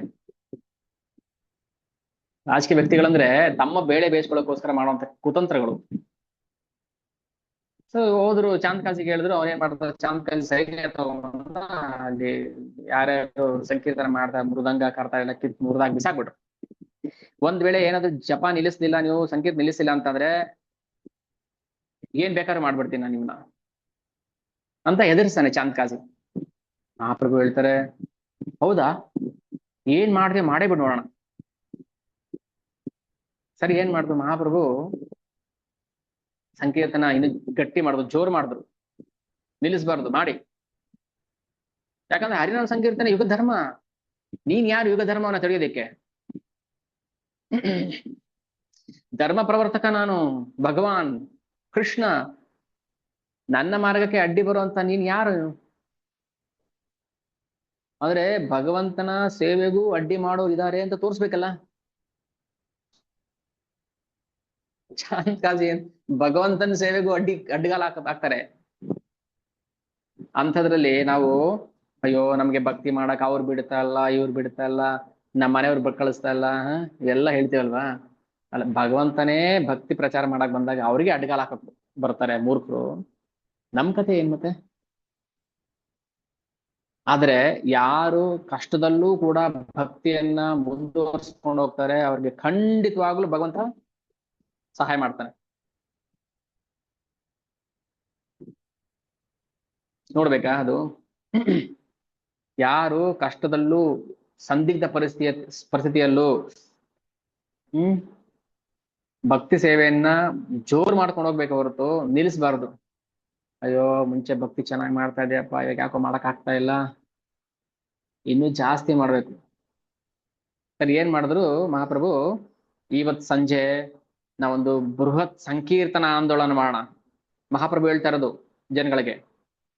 ಅದ್ ಯಾವ ಕಾಜಿ ಅಲ್ಲ, ಅಂತ 1000 ಕಾಜಿಗಳು ಬಂದು ನಮ್ ತಡೆಯಕ್ಕಾಗೋದಿಲ್ಲ, ನೋಡೇ ಬಿಡೋಣ ಅಂತ ಏನ್ ಮಾಡ್ತಾರೆ. ನವದ್ವೀಪದ ಬೀದಿಯಲ್ಲಿ ಗಂಗಾ ನದಿ ತನಕ, ಗಂಗಾ ನದಿ ದಡದ ತನಕ ಚಾಂದ್ ಕಾಜಿ ಮನೆಯವರೆಗೂ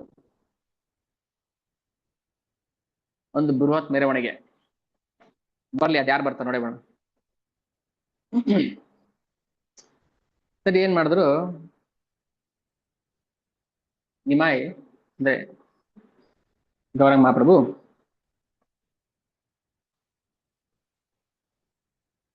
ಕಾಜಿಗೆ ಹೇಳ್ತಾರೆ, ನೋಡಪ್ಪ, ನಾವು ಬಂದಿರೋದು ಹರಿನಾಮ ಸಂಕೀರ್ತನೆ ಮಾಡಕ್ಕೆ. ನಮ್ಮ ಪಾಡಿಗೆ ನಮ್ಮನ್ನ ಹರಿನಾಮ ಸಂಕೀರ್ತನೆ ಮಾಡಕ್ ಬಿಟ್ಬಿಡು, ಬೇರೆ ಯಾವ ದುರುದ್ದೇಶ ಇಟ್ಕೊಂಡು ಬಂದಿಲ್ಲ. ಹಂಗಂತ ನಾನು ನಿನ್ಗೆ ವಾರ್ನಿಂಗ್ ಕೊಡಕ್ಕೂ ಬಂದಿಲ್ಲ, ನಿನ್ಗೆ ತಿಳ್ಸಕ್ ಹೇಳಕ್ ಬಂದಿದ್ದೀನಿ ಅಷ್ಟೇ. ಸರಿ, ಅವ್ರೇನ್ ಮಾಡ್ತಾರೆ, ಶಾಸ್ತ್ರದಲ್ಲಿ ಮಹಾಪ್ರಭು ಹೇಳ್ತಾರೆ, ನೋಡಿ ಗೀತೆಯಲ್ಲಿ ಕೃಷ್ಣ ಹಿಂಗೆ ಹೇಳಿದಾನೆ, ತಾನೇ ಕೃಷ್ಣ. ಆದ್ರೆ ಇಲ್ಲಿ ಮನುಷ್ಯನ ರೂಪ, ಭಕ್ತನ ರೂಪದಲ್ಲಿ ಲೀಲೆ ಮಾಡ್ತಾ ಇದ್ದಾನೆ. ಆದ್ರೆ ಭಗವದ್ಗೀತಾ ಭಾಗವತಮಲ್ಲಿ ಇದೆಲ್ಲ ಹೇಳಿದ್ದಾರೆ. ಸೊ ನಾವು ಇದನ್ನ ಮಾಡ್ಲೇಬೇಕು. ಯಜ್ಞಾನಾಂ ಜಪ ಯಜ್ಞೋಸ್ಮಿ ಅಂತ ಕೃಷ್ಣನ್ ಹೇಳಿದಾನೆ ಅಂತ ಮಹಾಪ್ರಭು ಅವ್ರಿಗೆ ಸಮಜಾಯಿಷಿ ಕೊಡ್ತಾರೆ. ಎಷ್ಟೊತ್ತಾದ್ಮೇಲೆ ಚಾಂದ್ ಕಾಜಿಗೆ ಒಂದ್ಸಲ ಏನಾಯ್ತು, ಅವತ್ತು ರಾತ್ರಿ ಧ್ವಂಸ ಮಾಡಿದ್ನಲ್ಲ ಮೃದಂಗ ಎಲ್ಲ ಹೊಡೆದಾಕಿ, ಅವತ್ತು ರಾತ್ರಿ ಭಗವಂತ ನರಸಿಂಹ ರೂಪದಲ್ಲಿ ಬಂದು ಚಾಂದ್ ಕಾಜಿಗೆ ಬೆದರಿಕೆ ಹಾಕಿರ್ತಾರೆ. ಬೆಳಿಗ್ಗೆ ಬಂದು ನೋಡ್ತಾರೆ ಚಾಂದ್ ಕಾಜಿ ಮಹಾಪ್ರಭು ಹತ್ರ, ಮಹಾಪ್ರಭು ನನಗೆ ಯಾಕೋ ಕೆಟ್ಟ ಕನ್ಸು ಬಿತ್ತು ರಾತ್ರಿ, ನರಸಿಂಹ ನಾನು ಎದೆ ಮೇಲೆ ಕೂತು ಬಗಿತಾ ಇದ್ದಾನೆ ನಾನು ಎದೆನ ಅನ್ನೋ ತರ ಫೀಲ್ ಆಯ್ತು. ಅದ್ ನೋಡಿದ್ರೆ ಮಾರ್ಕ್, ಭಗವಂತನ ಉಗುರು ಮಾರ್ಕ್ ಬಿದ್ದಿರುತ್ತೆ. ಅವಾಗ ಹೇಳ್ತಾರೆ, ನೋಡಿ ಚಾಂದ್ಕಾಸಿ, ಹರಿನಾಮ ಸಂಕೀರ್ತನೆ ಈ ಯುಗದ ಧರ್ಮ. ಅದು ನಾನು ಮಾತ್ರ ಅಲ್ಲ, ಬ್ರಾಹ್ಮಣರು ಮಾತ್ರ ಅಲ್ಲ, ನೀವು ಕೂಡ ಮಾಡಬೇಕು. ಚಾಂದ್ಕಾಸಿಗೆ ಸಾಂತ್ವನ ಹೇಳಿದ್ಮೇಲೆ ಅವ್ರಿಗೆ ಅರ್ಥ ಆಯ್ತು ಸಾಕ್ಷಾತ್ ಭಗವಂತ ಅಂತ ಹೇಳಿ ಚಾಂದ್ಕಾಸಿ ಏನ್ ಮಾಡ್ತಾನೆ, ಅವ್ರಿಗೆ ಇನ್ನು ಮುಂದೆ ನಾನಾಗ್ಲಿ ನನ್ನ ವಂಶಜರು ಯಾರೇ ಆಗ್ಲಿ ನಿಮ್ಮ ನಗರ ಸಂಕೀರ್ತನೆಗೆ ನಾವು ಅಡ್ಡಿ ಬರೋದಿಲ್ಲ. ಈಗಲೂ ಅದನ್ನ ಹೇಳೋದು, ಯಾರಾದ್ರೂ ನಗರ ಸಂಕೀರ್ತನೆಗೆ ಅಡ್ಡಿ ಮಾಡಿದ್ರೆ ಅವ್ರನ್ನ, ಅವ್ರ ಮಹಾಪ್ರಭುಗೆ ಹೇಳ್ಕೊಬಿಡಿ ಅಷ್ಟೇ. ಮಹಾಪ್ರಭು ನಗರ ಸಂಕೀರ್ತನೆ ಅಡ್ಡಿ ಮಾಡ್ತಾ ಇದಾರೆ, ಅವ್ರ ಎದೆ ಬಗ್ದು ಬಿಡ್ತಾನೆ ಭಗವಂತ ನರಸಿಂಹ, ಉಗ್ರ ನರಸಿಂಹ ಅವತಾರದಲ್ಲಿ. ಹ್ಮ್ ನಾಚಿಕೆ ನಮ್ಮ ಭಕ್ತರು ಅನ್ಸ್ಕೊಳ್ಳೋರಿಗೆ, ಬೀದಿಗೆ ಬಂದು ಹರೇ ಕೃಷ್ಣ ಮಂತ್ರ ಹೇಳಕ್ಕೆ ನಾಚಿಕೆ. ಎಷ್ಟು ಹೇಳ್ತೀವಿ, ಖಾರವಾಗಿ ಹೇಳ್ತೀವಿ ನಾವು. ಯಾರೇನ್ ಬೈಕೊಂಡ್ರು ಪರವಾಗಿಲ್ಲ, ನಮ್ಮ ಮೇಲೆ ಬೇಜಾರ್ ಮಾಡ್ಕೊಂಡ್ರು ಪರವಾಗಿಲ್ಲ, ನಾಚಿಕೆ. ಸೌಂದರ್ಯ ಹಾಳಾಗೋಗ್ಬಿಡುತ್ತೆ ಅಲ್ವಾ, ಬಿಸ್ತಲ್ಲಿ ಓಡಾಡ್ತಾರೆ, ಕರ್ಗೋಗ್ಬಿಡ್ತೀವಿ ನಾವು. ಅಥವಾ ಯಾರಾದ್ರು ನೋಡಿ ನಕ್ಕು ಬಿಡ್ತಾರೆ, ಓ ಏನಪ್ಪಾ ಬೀದಿಗೆ ಬಂದ್ಬಿಟ್ಟಿದ್ದಾರೆ ಅವರು ಹರೇ ಕೃಷ್ಣ ಹೇಳ್ಕೊಂಡು ಅಂತ ಅಲ್ಲ. ಹ್ಮ್ ನಿಷ್ಠೂರಾಗಿ ಹೇಳ್ತೀವಿ ಅಂತ ಏನಾದ್ರು ಬೇಜಾರು ಯಾರಿಗಾದ್ರು? ನಿಷ್ಠೂರ ಬರೋದು ಏನಕ್ಕೋಸ್ಕರ? ಭಗವಂತ ಅದೇ ಹೇಳಿದ್ರು, ಯಾರು ಬರ್ತಾರೆ ನೋಡಿ ಬೇಡ, ಚಾಂದ್ ಕಾಸಿ ಅಲ್ಲ ಅವ್ರ ಅಪ್ಪ ಬರ್ಲಿ, ಏನ್ ಮಾಡ್ಬಿಡ್ತಾರೆ ನೋಡೋಣ. ಯಾರು ಸಂಕೀರ್ತನ ಆಂದೋಲನದಲ್ಲಿ ನೇರವಾಗಿ ಪರೋಕ್ಷವಾಗಿ ಅವರು ಭಾಗಿ ಆಗೋದಿಲ್ಲ, ಅವ್ರು ಯಾವ ಕಾರಣಕ್ಕೂ ಉದ್ಧಾರ ಆಗೋದಿಲ್ಲ. ಇದನ್ನ ಮನೆ ಮನೆಗೆ ಹೋಗಿ ಹೇಳ್ಬೇಕು ನೀವು. ನಿಮ್ಗೆಲ್ರಿಗೂ ಇದೊಂದು ಹೋಮ್ವರ್ಕ್. ಪ್ರತಿಯೊಬ್ಬರು ಮನೆ ಮನೆಗೆ ಹೋಗ್ಬೇಕು, ನಗರ ಸಂಕೀರ್ತನೆ ಬರಬೇಕು, ನಗರ ಸಂಕೀರ್ತನೆ ಪಾಲ್ಗೊಳ್ಬೇಕು, ಕ್ಲಾಸಸ್ ಇದೆ ಪಾರ್ಟಿಸಿಪೇಟ್ ಮಾಡ್ಬೇಕು, ಕೀರ್ತನೆ ಇದೆ ಬರ್ಬೇಕು, ಪ್ರಸಾದಕ್ಕೂ ಬರ್ಬೇಕು ಅಂತ ಹೇಳಿ ಪ್ರತಿಯೊಬ್ಬರು ಕಿವಿಗೂ ಹೇಳ್ಬಿಟ್ಟು ಕರ್ಕೊಂಡ್ ಬರ್ಬೇಕು. ಇದು ರೀಚಿಂಗ್ ಅಂದ್ರೆ. ರೀಚಿಂಗ್ ಅಂದ್ರೆ ತತ್ವಜ್ಞಾನ ಹೇಳಬೇಕು ಅಂತ ಏನಿಲ್ಲ, ನಗರ ಸಂಕೀರ್ತನೆ ಇದೆ, ಬರ್ಬೇಕು, ಮಾಡ್ಬೇಕು.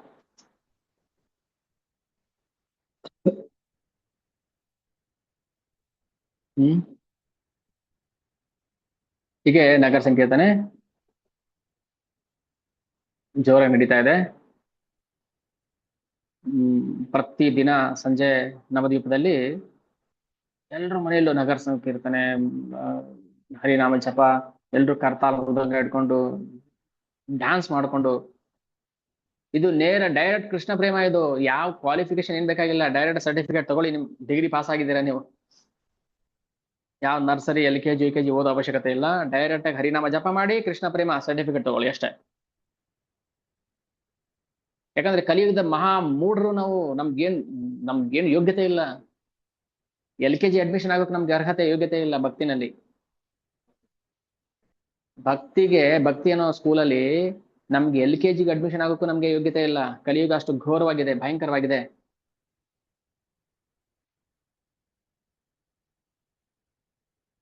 ಮತ್ತೇನ್ ಮಾಡ್ಬೇಕು?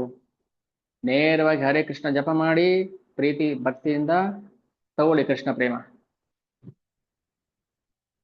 ಇದು ಕೃಪೆ. ಈ ತರ ಲೀಲೆ ಮಾಡ್ತಾ ಇದ್ರು. ಹೇಳ್ತಾರೆ, ಆ,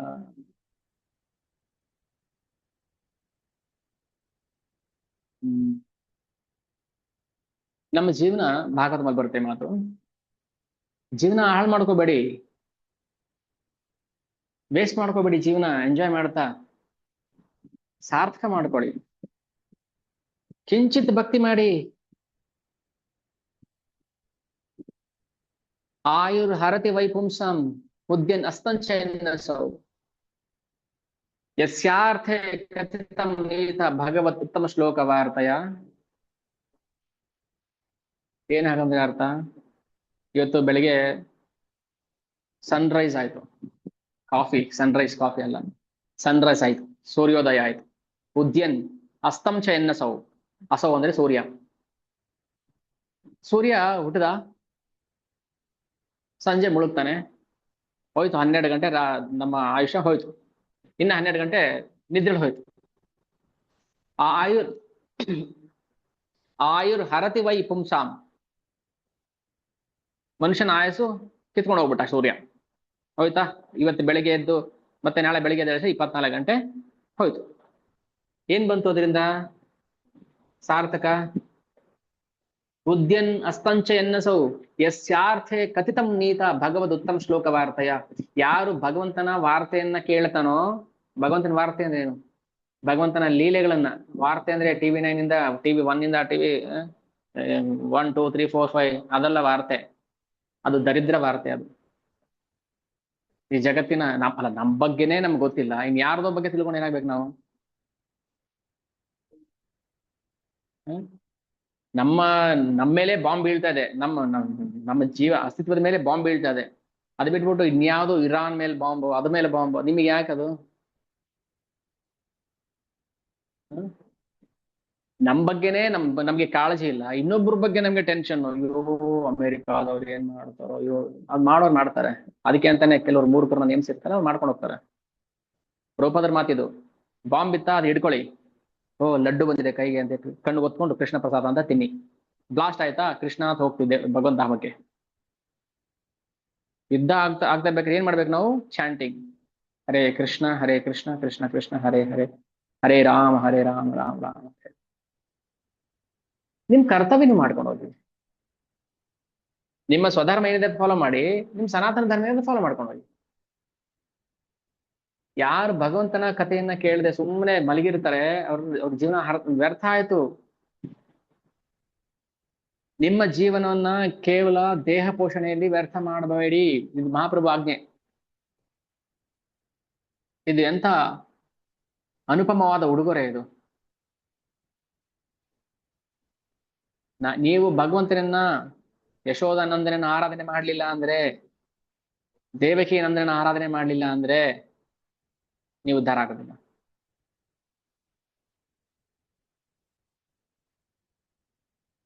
ಆಯುಷ್ಯ ಕರಗ್ತಾ ಇದೆ ನಮ್ಗೆ ಮತ್ತೆ ಯೌವನ ಬಾಲ್ಯ ವಾಪಸ್ ಬರೋದಿಲ್ಲ. ನಿಮ್ಮ ದೈನಂದಿನ ಕೆಲಸ ಏನಿದೆಯೋ ಅದು ಮಾಡಿಕೊಂಡು ನೀವು ಜೊತೆಗೆ ಭಗವಂತನ ಪವಿತ್ರ ನಾಮವನ್ನು ಜಪ ಮಾಡಿ ಬಿಡಿ ಅಂತ ಹೇಳ್ತಾ ಇಲ್ಲ. ಬೆಳಗ್ಗೆ ಎದ್ದೇಳಿ ನಿಮ್ ಕೆಲಸ, ಗೃಹಿಣಿ ಕೆಲಸ ಏನಿದೆ ಮಾಡ್ಕೊಳ್ಳಿ, ಆಫೀಸ್ ಕೆಲಸ ಏನಿದೆ ಮಾಡ್ಕೊಳ್ಳಿ, ಏನ್ ಬಿಸ್ನೆಸ್ ಇದೆ ಮಾಡ್ಕೊಳ್ಳಿ. ಎಷ್ಟು ಸಲ ಹೇಳಿದೀವಿ ಇದನ್ನ ನಾವು, ಮರಿಬಾರ್ದು. ನಿಮ್ಮ ಕೆಲಸ ನೀವು ಮಾಡಿ, ಜೊತೆಗೆ ಭಕ್ತಿ ಸೇವೆ ಮಾಡಿ, ಕೃಷ್ಣ ಪ್ರಜ್ಞೆಯಲ್ಲಿ ಕರ್ಮ ಮಾಡಿ. ಕಸ ಗುಡಿಸೋರ್ಗೆ ಕಸ ಗುಡಿಸ್ಕೊಂಡು ಹರೇ ಕೃಷ್ಣ ಮಂತ್ರ ಹೇಳ್ರಿ ಅಂದ್ರೆ, ಇಲ್ಲ ಸರ್ ಕಸ ಗುಡಿಸೋದ್ಮೇಲೆ ಕಾನ್ಸಂಟ್ರೇಷನ್ ಹೋಗ್ಬಿಡುತ್ತೆ ಅಂತಾರಲ್ಲ. ಇಂಥ ಮೂರ್ಖರಿಗೆ ನಾವೇನ್ ಹೇಳಕ್ಕಾಗ? ಕಸ ಹೊಡೆದ್ ಬಿಟ್ಬಿಟ್ಟು ಜಪ ಮಾಡ್ಕೊಂಡು ಕೂತ್ಕೊಂತ ಹೇಳಿದ್ವಾ? ಅದಕ್ಕೆ ಹೇಳುದು ಕಲಿಯುಗ ಮಹಾ ಮೂರ್ಖರ ಯುಗ ಆಯ್ತು. ಅದ್ರ ಹೇಳಿ ಕೇಳಿ ಈ ಭೂಮಿ ಅಂತ ಜಾಗಕ್ಕೆ ತಂದು ಹಾಕಿದ್ದಾನೆ ನಮ್ಮನ್ನು.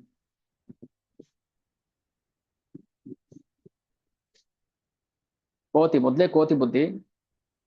ಅದಕ್ಕೊಂದು ಎಂಡ ಕುಡಿಸಿದ್ದಾರೆ, ಒಂದ್ 4 ಚೇಳು ಬೇರೆ ಕಚ್ಚಿದೆ ಅದಕ್ಕೆ. ಈಗ ಅದ್ರ ಆಟ ಕೇಳ್ಬೇಕಾ? ಮೊದ್ಲೇ ಮೂರ್ಖ ಮನುಷ್ಯ, ಆ ಜೊತೆಗೆ ಒಂದಿಷ್ಟು ವಿದ್ಯೆ, ಡಿಗ್ರಿ, ಡಬಲ್ ಡಿಗ್ರಿ, ಆ ಜೊತೆಗೆ ಒಂದಿಷ್ಟು ದುಡ್ಡು, ಒಂದಿಷ್ಟು ಪದವಿ, ಸಾಕ ಅವನಿಗೆ ತಲೆ ತಿರುಗೋದಕ್ಕೆ. ಮೊದ್ಲೇ ಕೋತಿ ಬುದ್ಧಿ, ಅದಕ್ಕೆ ಎಂಡ ಬೇರೆ ಕೊಡ್ತಿದೆ, ಅದಕ್ಕೊಂದಿಷ್ಟು ಚೇಳು ಕಚ್ಚಿದೆ ಅಂದ್ರೆ ಮುಗೀತದ ಕತೆ. ಅದ್ರ ಆಟ ಆಡಿದ್ದೆ ಆಟ. ಇಂಥ ಘೋರ ಗಾಢಾಂಧಕಾರ ಬಾವಿಯಲ್ಲಿ ನಾವು ಬಿದ್ದು ಏನ್ ಸುಖ ಪಡ್ತಾ ಇದೀವಿ ಅಂತ ನಮ್ಗೆ ಅರ್ಥ ಆಗ್ತಾ ಇಲ್ಲ. ಯಾಕೆ ನಿಮ್ಮ ಹೃದಯದಲ್ಲಿರುವಂತಹ ಭಗವಂತನ ಆರಾಧನೆ ಮಾಡಕ್ ಆಗ್ತಾ ಇಲ್ಲ? ಆ ಪ್ರಭು ಕೇಳ್ತಾ ಇರೋದು ಪ್ರಶ್ನೆ. ಯಾಕೆ ನಮ್ಮ ಹೃದಯದಲ್ಲಿರುವಂತ ಭಗವಂತನ ನಾವು ಯಾಕೆ ಆರಾಧನೆ ಕೃಷ್ಣ ದಿನ ಬಂದು ಮಾತಾಡ್ಸ್ಕೊಂಡು ಹೋಗ್ತಾರೆ, ನಮಗೆ ಕೃಷ್ಣ ಪ್ರೀತಿ ಬರೋದು ಬರೋದೇ ಇಲ್ವಲ್ಲ ಅಂತ ಅಲ್ವಾ? ಯಾಕೆ ನಮ್ಗೆ ಭಗವಂತನಿಗಿಂತ ಜಾಸ್ತಿ ಬೇರೆಯವ್ರ ಪ್ರೀತಿ ಅಂದ್ರೆ, ದಿನ ದಿನ ಬರ್ತಾರೆ, ಮಾತಾಡ್ಸ್ಕೊಂಡು ಹೋಗ್ತಾರೆ, ಪಾರ್ಟಿ ಗೀಟಿ ಕರೀತಾರೆ, ಹೋಗ್ತೀವಿ ಬರ್ತೀವಿ, ಅದಕ್ಕೆ ಪ್ರೀತಿ ಬೆಳೆಯುತ್ತೆ. ಕೃಷ್ಣ ನಂಗೆ ಬಂದು ಕರಿಬೇಕಲ್ವಾ ಅಂತ ಪ್ರಶ್ನೆ. ಕೃಷ್ಣನ ಹಂಗೆ ದಿನ ಬಂದು ಮಾತಾಡ್ಕೊಂಡು ಏನಪ್ಪಾ ಹೆಂಗಿದ್ಯಾ ಬಾ ಪಾರ್ಟಿ ಮಾಡೋಣ ಅಲ್ಲೋಗೋಣ ಇಲ್ಲೋಗೋಣ ಅಂತ ನಮ್ಗೆ ಪ್ರೀತಿ ಬರೋದು ಅಂತ ಹೇಳ್ತಾರಲ್ಲ. ಆಯ್ತು, ಸರಿ, ಕೃಷ್ಣ ನಮ್ಮನ್ನ ಪ್ರೀತಿ ಮಾಡದೇ ಇದ್ದಿದ್ರೆ ಅವನು ವಾಯುದೇವರಿಗೆ ಹೇಳ್ಬಿಟ್ಟು, ವಾಯುದೇವ್ರೆ ಒಂದು ಕೆಲಸ ಮಾಡಿ, ಇವತ್ತು ನೀವು ಫುಲ್ ಡೇ ಲೀವ್ ತಗೊಂಬಿಡಿ, 24 hours. 24 hours ಲೀವ್ ತಗೊಂಡ್ರೆ ಇಲ್ಲಿ ಯಾವ ಒಂದು ಇರುವೆ ಬದುಕಿರೋದಿಲ್ಲ, ಇಲ್ಲಿ ಒಂದು ಇರುವೆ ಬದುಕೋದಿಲ್ಲ ಇಲ್ಲಿ. 24 hours ವಾಯುದೇವರು ಲೀವ್ ತಗೊಂಡ್ರೆ ದಿನ ಬಂದು ಮಾತಾಡ್ಸ್ಕೊಂಡು, ದಿನ ಏನು ಪ್ರತಿ ಕ್ಷಣ ಬಂದು ಮಾತಾಡ್ಸ್ಕೊಂಡು ಹೋಗ್ತಲ್ವ ನಮ್ಮನ್ನ, ನಾನಿದ್ದೀನಿ ಅಂತ. ನಿಮ್ ಗೂಬೆ ಕಣ್ಣು, ನಿಮ್ ಕಣ್ಣು ಕಾಣ್ತಾ ಇಲ್ಲ, ನೀವು ಕುರುಡ್ರಾಗಿದ್ದೀರಾ, ಅದಕ್ಕೆ ನಮ್ಗೆ ಕೃಷ್ಣ ಬರೋದು ಮಾತಾಡೋದು ಗೊತ್ತಾಗ್ತಾ ಇಲ್ಲ ನಮ್ಗೆ.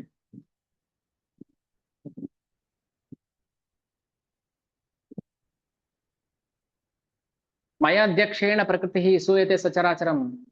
ನಾನ್ ಹೇಳಿದ್ರೆ ಗಾಳಿ ಬೀಸೋದು, ನಾನ್ ಹೇಳಿದ್ರೆ ಸೂರ್ಯ ಬರೋದು, ನಾನ್ ಹೇಳಿದ್ರೆ ಬೆಂಕಿ ಸುಡೋದು, ನಾನ್ ಹೇಳಿದ್ರೇನೆ ಎಲ್ಲಾನು. ಮತ್ತೆ ಪ್ರೀತಿ ಇಲ್ದೇನೆ ಭಗವಂತ ಇದೆಲ್ಲ ಮಾಡ್ತಾ ಇದಾನ? ಅವನಿಗಿದೆ ಪ್ರೀತಿ, ನಮ್ಗಿದ್ಯಾ ಫಸ್ಟ್ ನಾವು ಕೇಳ್ಕೋಬೇಕು. ಒಂದು ಉಸಿರಾಡ್ತಿದೀವಿ ಅಂದ್ರೆ ನಾವ್ ಬದುಕಿದೀವಿ ಅಂದ್ರೆ ಕಾರಣ ಭಗವಂತ ಅಲ್ವಾ? ಮತ್ತೆ ಹೆಂಗ್ ಬರ್ಬೇಕು ಭಗವಂತ ಮಾತಾಡ್ಸ್ಕೊಂಡು ಹೋಗಕ್ಕೆ ನಮ್ಮನ್ನ? ಅವ್ನ್ ಬರ್ತಾನೆ, ನೀವು ನೋಡ ಕಣ್ಣಿಲ್ಲ. ಯಾವ ರೂಪದಲ್ಲಿ? ನಾನು ಎಲ್ಲಾ ರೂಪದಲ್ಲೂ ಬರ್ತೀನಿ, ಇರೋದೆಲ್ಲ ನಂದೇ ರೂಪ. ದಿನ ನೀರ್ ಕುಡಿಯಲ್ವಾ ಬಾಯಾರಿಕೆ ಆದಾಗ? ರಸವ ಮಪ್ಸು ಕೌಂತೆ ಹೇಳಲ್ವಾ ಕೃಷ್ಣ ಗೀತೆಯಲ್ಲಿ? ನೀರಲ್ಲಿ ನಾನು ರುಚಿಯಾಗಿದ್ದೀನಪ್ಪ ಅಂತ. ಮತ್ತೆ ಮಾತಾಡ್ಸ್ಕೊಂಡು ಹೋದ ಅಂತ ತಾನೇ ಅದರ ಅರ್ಥ. ನಮ್ಗೆ ನಾವು ನೀರು ಕುಡಿದ ತಕ್ಷಣ ಬಾಯಾರಿಕೆ ಹೆಂಗಿತು ಅಂದ್ರೆ ನಮ್ಗೆ ಖುಷಿ ಕೊಟ್ಟ ಅಂತ ತಾನೇ ಭಗವಂತ.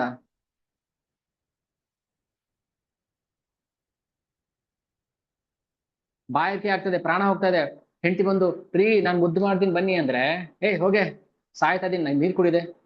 ಅವಾಗ ಹೆಂಡತಿ ಪ್ರೀತಿ ಬೇಕಾ, ನೀರ್ ಬೇಕಾ?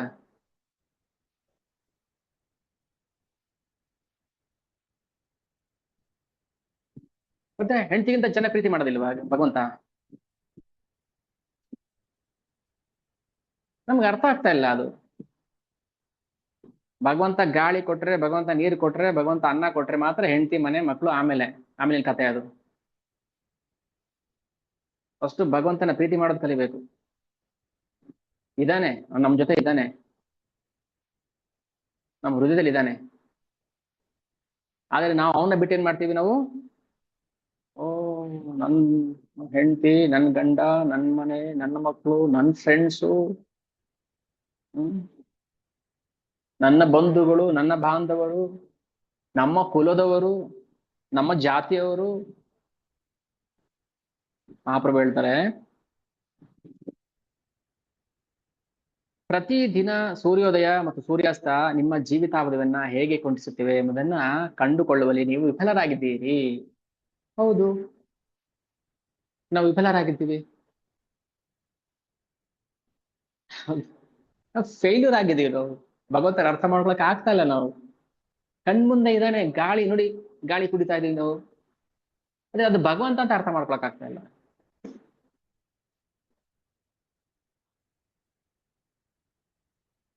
ಹ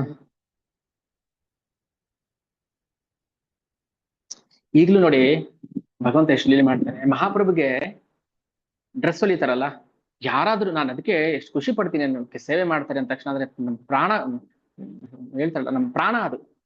ಯಾರಾದ್ರೂ ಪ್ರಭು ನಾನು ಭಗವಂತನಿಗೆ ಈ ಸೇವೆ ಮಾಡ್ತಾ ಇದೀನಿ ಅಂದ್ರೆ ನನ್ಗೆ ಖುಷಿಗೆ ಮೈ ಬೇವ್ತೋಗ್ಬಿಡುತ್ತೆ. ಯಾರು ಸೇವೆ ಮಾಡ್ತಾ ಇಲ್ಲ ಅಂದಾಗ ಅಷ್ಟೇ ಬೇಜಾರಾಗುತ್ತೆ.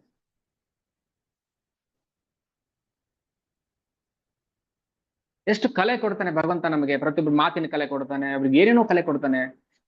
ಇವತ್ತಿಗೂ ಮಹಾಪ್ರಭುಗೆ ಮುಸ್ಲಿಮ್ಸ್ ಬಟ್ಟೆ ಹೊಲಿಯೋದು ಮಾಯಾಪುರಲ್ಲಿ. ಮುಸ್ಲಿಮ್ಸ್ ಹರೇ ಕೃಷ್ಣ ಅಂತ ಹೇಳ್ತಾರೆ. ನಮ್ ಜನಗಳಿಗೋ ನಾನು ಏನ್ ಹೇಳಿದ್ರು ಬೇಜಾರು. ನಮ್ ಜನಗಳು ಅವ್ರಿಗಿಂತ ವರ್ಸ್ಟ್ ನಮ್ ಹಿಂದೂಗಳು. ಯಾರು ಹಿಂಗ್ ಪ್ರೀಚಿಂಗ್ ಮಾಡೋದಿಲ್ಲ, ಇರೋದನ್ನ ಹಂಗೆ ಹೇಳೋದು ಮುಖಸ್ತುತಿ. ಮಹಾಪ್ರಭುಗೆ ಒಂದಿನ ಶ್ರೀವಾಸ್ ಪಂಡಿತ್ ಅವ್ರ ಮನೆಯಲ್ಲಿ ಆ ಸಂಕೀರ್ತನ ನಡೀತಾ ಇರುತ್ತೆ. ಅಲ್ಲಿ ಒಬ್ಬ ಮುಸ್ಲಿಂ ಬರ್ತಾನೆ, ಬಂದ್ಬಿಟ್ಟು ಮಹಾಪ್ರಭು ನೋಡಿ, ಅರೆ ಮಹಾಪ್ರಭು ತುಂಬಾ ಹ್ಯಾಂಡ್ಸಮ್, ಸಖತ್, ಒಳ್ಳೆ ಅಜಾನ ಬಾಹು, ಉದ್ದಕ್ಕೆ ಇರ್ತಾರೆ. ಹ್ಮ್, ನೋಡಕ್ಕೆ ಆ, ಕೋಟಿ ಕಣ್ಣಿದ್ರೆ ಸಾಕಾಗಲ್ಲ. ಆ ಮುಸ್ಲಿಂ ಹೇಳ್ತಾನೆ, ಮಹಾಪ್ರಭುಗೆ ನಾನು ಬಟ್ಟೆ ಹೊಲ್ಕೊಡ್ಬೇಕು. ಚೈತನ್ಯ ಮಹಾಪ್ರಭುಗೆ ದರ್ಜಿ ಟೈಲರ್, ನಾನು ಬಟ್ಟೆ ಹೊಲ್ಕೊಡ್ಬೇಕು. ಆ ಖುಷಿಲಿ ಮಹಾಪ್ರಭು ದರ್ಶನ ಮಾಡ್ತಾ ಇದ್ದಾನೆ. ಮಹಾಪ್ರಭು ಸಂಕೀರ್ತನ ಡಾನ್ಸ್ ನಡೀತಾ ಇದೆ. ಏನ್ ಆ, ಉನ್ಮಾದದಲ್ಲಿ ಕುಣಿತಾ ಇದಾರೆ ಮಹಾಪ್ರಭು. ಸಂಕೀರ್ತನ ಪಾರ್ಟಿ ಕುಣಿತಾ ಇದಾರೆ. ಏನ್ ಆ ಕುಣಿತ ನೋಡಕ್ ಆಗ್ತಾ ಇಲ್ಲ ಮುಸ್ಲಿಂ ದರ್ಜಿಗೆ. ಹೇಳ್ತಾನೆ, ಹ್ಮ್ ಆ ಮಹಾಪ್ರಭು ಮುಸ್ಲಿಂಗೆ ನಾನು ಕೃಷ್ಣದ ತೋರಿಸ್ತಾರೆ, ಇನ್ಯಾರಿಗೂ ಕಾಣಿಸಿಲ್ಲ. ನಾನ್ ಮಹಾಪ್ರಭುಗೆ ಬಟ್ಟೆ ಹೊಲ್ಕೊಡ್ಬೇಕು ಅನ್ನಲ್ಲ, ಆ ಮುಸ್ಲಿಂ ದರ್ಜಿಗೆ ಭಗವಂತ ತನ್ನ ಕೃಷ್ಣ ರೂಪ ತೋರಿಸ್ತಾನೆ. ಹರಿಬೋಲ್. ಅದಕ್ಕೆ ಹೇಳೋದು, ಸೇವೆ ಮಾಡಿಯಪ್ಪ ಮಾಡಿ. ಅವನ್ ಯಾರೋ ಒಬ್ಬ ಏನು ಸೆಲೆಬ್ರಿಟಿಗೆ ಬಟ್ಟೆ ಹೊಲಿತಾನಂತೆ. ಸೆಲೆಬ್ರಿಟಿಗೆ ಬಟ್ಟೆ ಹೊಲಿತಾನೆ. ಅವನ್ಗೆ ಬಟ್ಟೆ ಹೊಲಿನ ಕೂಲಿನೇ 5 ಲಕ್ಷ ರೂಪಾಯಿ. ಯಾವ ಸೀಮೆ ಬಟ್ಟೆ ಹೊಲಿತಾನೋ ಗೊತ್ತಿಲ್ಲ ಅವನು. ಈ ಕ್ರಿಕೆಟ್ ಸ್ಟಾರ್ಸ್ಗೆ, ಫಿಲ್ಮ್ ಸ್ಟಾರ್ಗಳಿಗೆ ಬಟ್ಟೆ ಹೊಲಿ, ಅವ್ನ ಕೆಲಸನೇ ಟೈಲರ್ ಕೆಲಸ. ಮನೀಶ್ ಮಲ್ಹೋತ್ರಾ. ಇವ್ರ ಜನ್ಮಕ್ಕೆ ಏನ್ ಬಂದಿರೋದು ಅಂತ. ಅದನ್ನೇ ಮಹಾಪ್ರಭುಗೆ ಹೊಲ್ಕೊಟ್ಟಿದ್ರೆ ಕೃಷ್ಣ ರೂಪ ತೋರ್ಸಾದ್ನಲ್ಲ. ಅದಕ್ಕೆ ಹೇಳುದು, ಕಲಿಯುಗ ವರ್ಸ್ಟ್. ಇದೇ ಕೆಲಸನ ನಾವು ಭಗವಂತನ ಮಾಡಿದ್ರೆ ಭಗವಂತ ಕೃಷ್ಣ ರೂಪ ತೋರಿಸ್ತಾ ಇದ್ದ. ಇದ್ ಬಿಟ್ಬಿಟ್ಟು ಯಾವನಿಗೋ ಫಿಲಮ್ ಸ್ಟಾರ್ಗೆ ಬಟ್ಟೆ ಹೊಲ್ಕೊಡ್ತಾನಲ್ಲ, ಅವ್ನಿಗೆ ಏನ್ ಬಂದಿ ಅಂತ. ಅದೇ ಅರ್ಥ. ಭಗವಂತ ನಮ್ಗೆ ಎಲ್ರಿಗೂ ಸೇವಾ ಭಾಗ್ಯ ಕೊಟ್ಟಿದ್ದಾನೆ, ನಾವ್ ಯೂಸ್ ಮಾಡ್ತಾ ಇಲ್ಲ. ಹೇಳ್ತಾರ ಮಾತುಗಳು ಒಂದೊಂದು ಹೃದಯಕ್ಕೆ ನಾಟಬೇಕು. ಶ್ರೀವಾಸ್ ಪಂಡಿತರ ಮನೆಯಲ್ಲಿ ಒಬ್ಬ ಮುಸ್ಲಿಂ ಭಗವಂತನ ನೋಡ್ಬಿಟ್ಟು ಹೋದ ಕೃಷ್ಣ ರೂಪವನ್ನ. ಏನ್ ಮಾಡ್ದ ಅವನು? ನಾನ್ ಬಟ್ಟೆ ಹೊಲ್ಕೊಡ್ಬೇಕು ಅಂತ ಯೋಚನೆ ಬಂದಿದ್ದಕ್ಕೇನೆ. ಕೃಷ್ಣ ಮಥುರೆಗೆ ಹೋಗ್ಬೇಕಾದ್ರೆ, ಮಥುರೆಗೆ ಹೋಗ್ತಾರಲ್ಲ, ಆಗ ಒಬ್ಬ ಅಗಸದವನು ಬರ್ತಾನೆ. ಬಟ್ಟೆ ಒಗೆಯವನು. ಕೃಷ್ಣ ಹೇಳ್ತಾನೆ, ಯಾರದಪ್ಪ ಬಟ್ಟೆ ಇದು, ಕೊಡ್ತೇನೆ ನನಗೆ ಅಂತ. ಅವನ ಅಗಸ, ಓಹ್ ಬಂದ್ಬಿಟ್ರಿ ಇವ್ರು, ದನ ಕಾಯವರೆಲ್ಲ ಹಾಕೊಳ್ಳೋ ಬಟ್ಟೆ ಏನ್ರಿ ಇದು, ಮಹಾರಾಜರು ಹಾಕೊಳ್ಳೋ ಬಟ್ಟೆ ಇದು, ಕಂಸ ಮಹಾರಾಜರು ಹಾಕೊಳ್ಳೋ ಬಟ್ಟೆ ಇದು, ಹೋಗ್ ಅಂತ ಬೈದ್ ಕಳಿಸ್ಬಿಡ್ತಾನೆ. ಅವರನ್ನ ಭಗವಂತ ಸಂಹಾರ ಮಾಡ್ತಾನೆ. ಅದೇ ಒಬ್ಬ ಹೂ ಮಾರೋಳು ಕೃಷ್ಣ ಕೇಳ್ತಾನೆ, ಬಾ ಈ ಹೂ ಕೊಡ್ತೀಯಾ? ಅರೆ ನಿನ್ಗಲ್ದ ಯಾರಿಗಿದು ಹೂ, ತಗೋ ತಗೋ ತಗೋ ಅಂತ ಕೊಟ್ಬಿಡ್ತಾಳೆ. ಹುಬ್ಜೆ.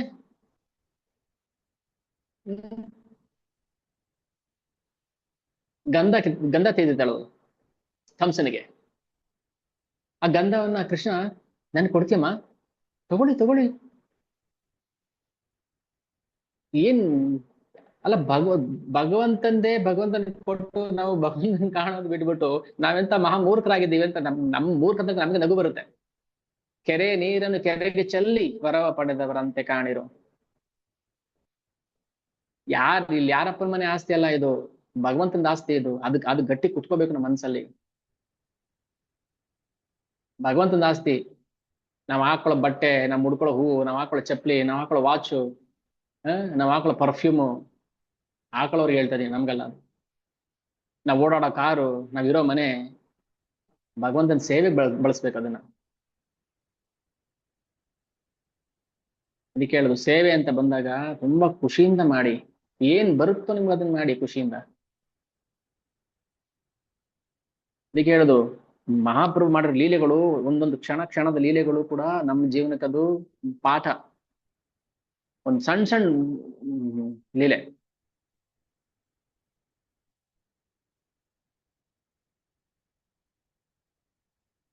ದರ್ಜಿ ಮುಸ್ಲಿಂ ಟೈಲರು ಭಗವಂತನ ಅಲೌಕಿಕ ರೂಪ ನೋಡ್ಬಿಟ್ಟು, ಹರೇ ಹರೇ ಕೃಷ್ಣ, ಅಲ್ಲಿದೆ, ಆಫರ್ ಮಾಡಿದ್ರ? ಇಲ್ಲ, ನಾನು ಇಲ್ಲಿ ಮಾಡ್ಬಿಡ್ತೇನೆ ಅದಕ್ಕೆ. ಸರಿ, ಓಕೆ. ಹಾ, ಏನ್ ಹೇಳ್ತಾ ಇದ್ದೆ? ಟೈಲರ್. ಆ ಟೈಲರ್ಗೆ ಭಗವಂತ ತನ್ನ ಕೃಷ್ಣ ರೂಪ ತೋರಿಸ್ತಾನೆ. ಚೈತನ್ಯ ಮಹಾಪ್ರಭು ರೂಪ ಅಲ್ಲ, ಕೃಷ್ಣ ರೂಪ ತೋರಿಸ್ಬಿಡ್ತಾರೆ. ಆ ದರ್ಜಿ ಬಿದ್ನು ಬಿದ್ನು ಅಂತ ಹುಚ್ಚೆದ್ದು ನಾನ್ ಕಂಡೆ ನಾನ್ ಭಗವಂತನ್ ಕಂಡೆ ಅಂತ ಓಡ್ ಬರ್ತಾನೆ. ಯಾಕೋ ಹಿಂಗ್ ಓಡ್ತಾ ಇದೀಯಾ? ನಾನ್ ಕಂಡೆ ಇವತ್ತು ಭಗವಂತನ. ಹರಿದಾಸ್ ಠಾಕೂರ್ ಮುಸ್ಲಿಂ,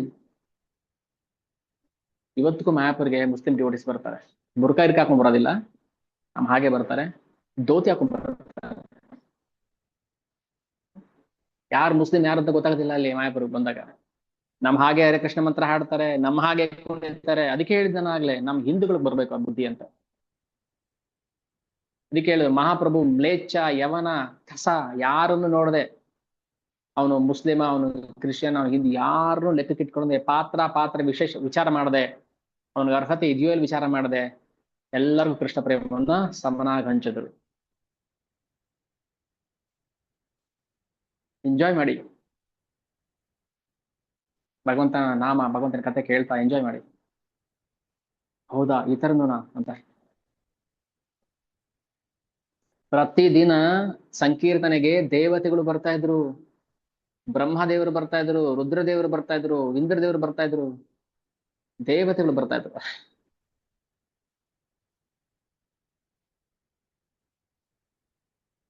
ಹರಿನಾಮ ಸಂಕೀರ್ತನೆ ಸುಮ್ಮನೆ ಅಲ್ಲ, ಸುಮ್ಮನೆ ಏನೋ PT PT PT PT Hare Krishna ಹೇಳೋದಲ್ಲ ಅದು.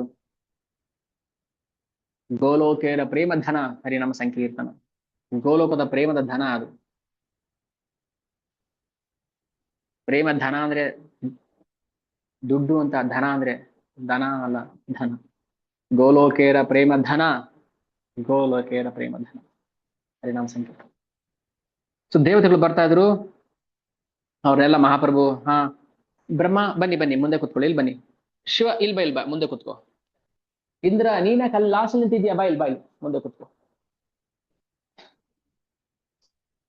ಅಲ್ಲಿ ಯಾರು, ಅವ್ರು ಯಾರು? ಓ ವಾಯುದೇವರು, ಬನ್ನಿ ಇಲ್ಲಿ ಕೂತ್ಕೊಳ್ಳಿ ಬನ್ನಿ.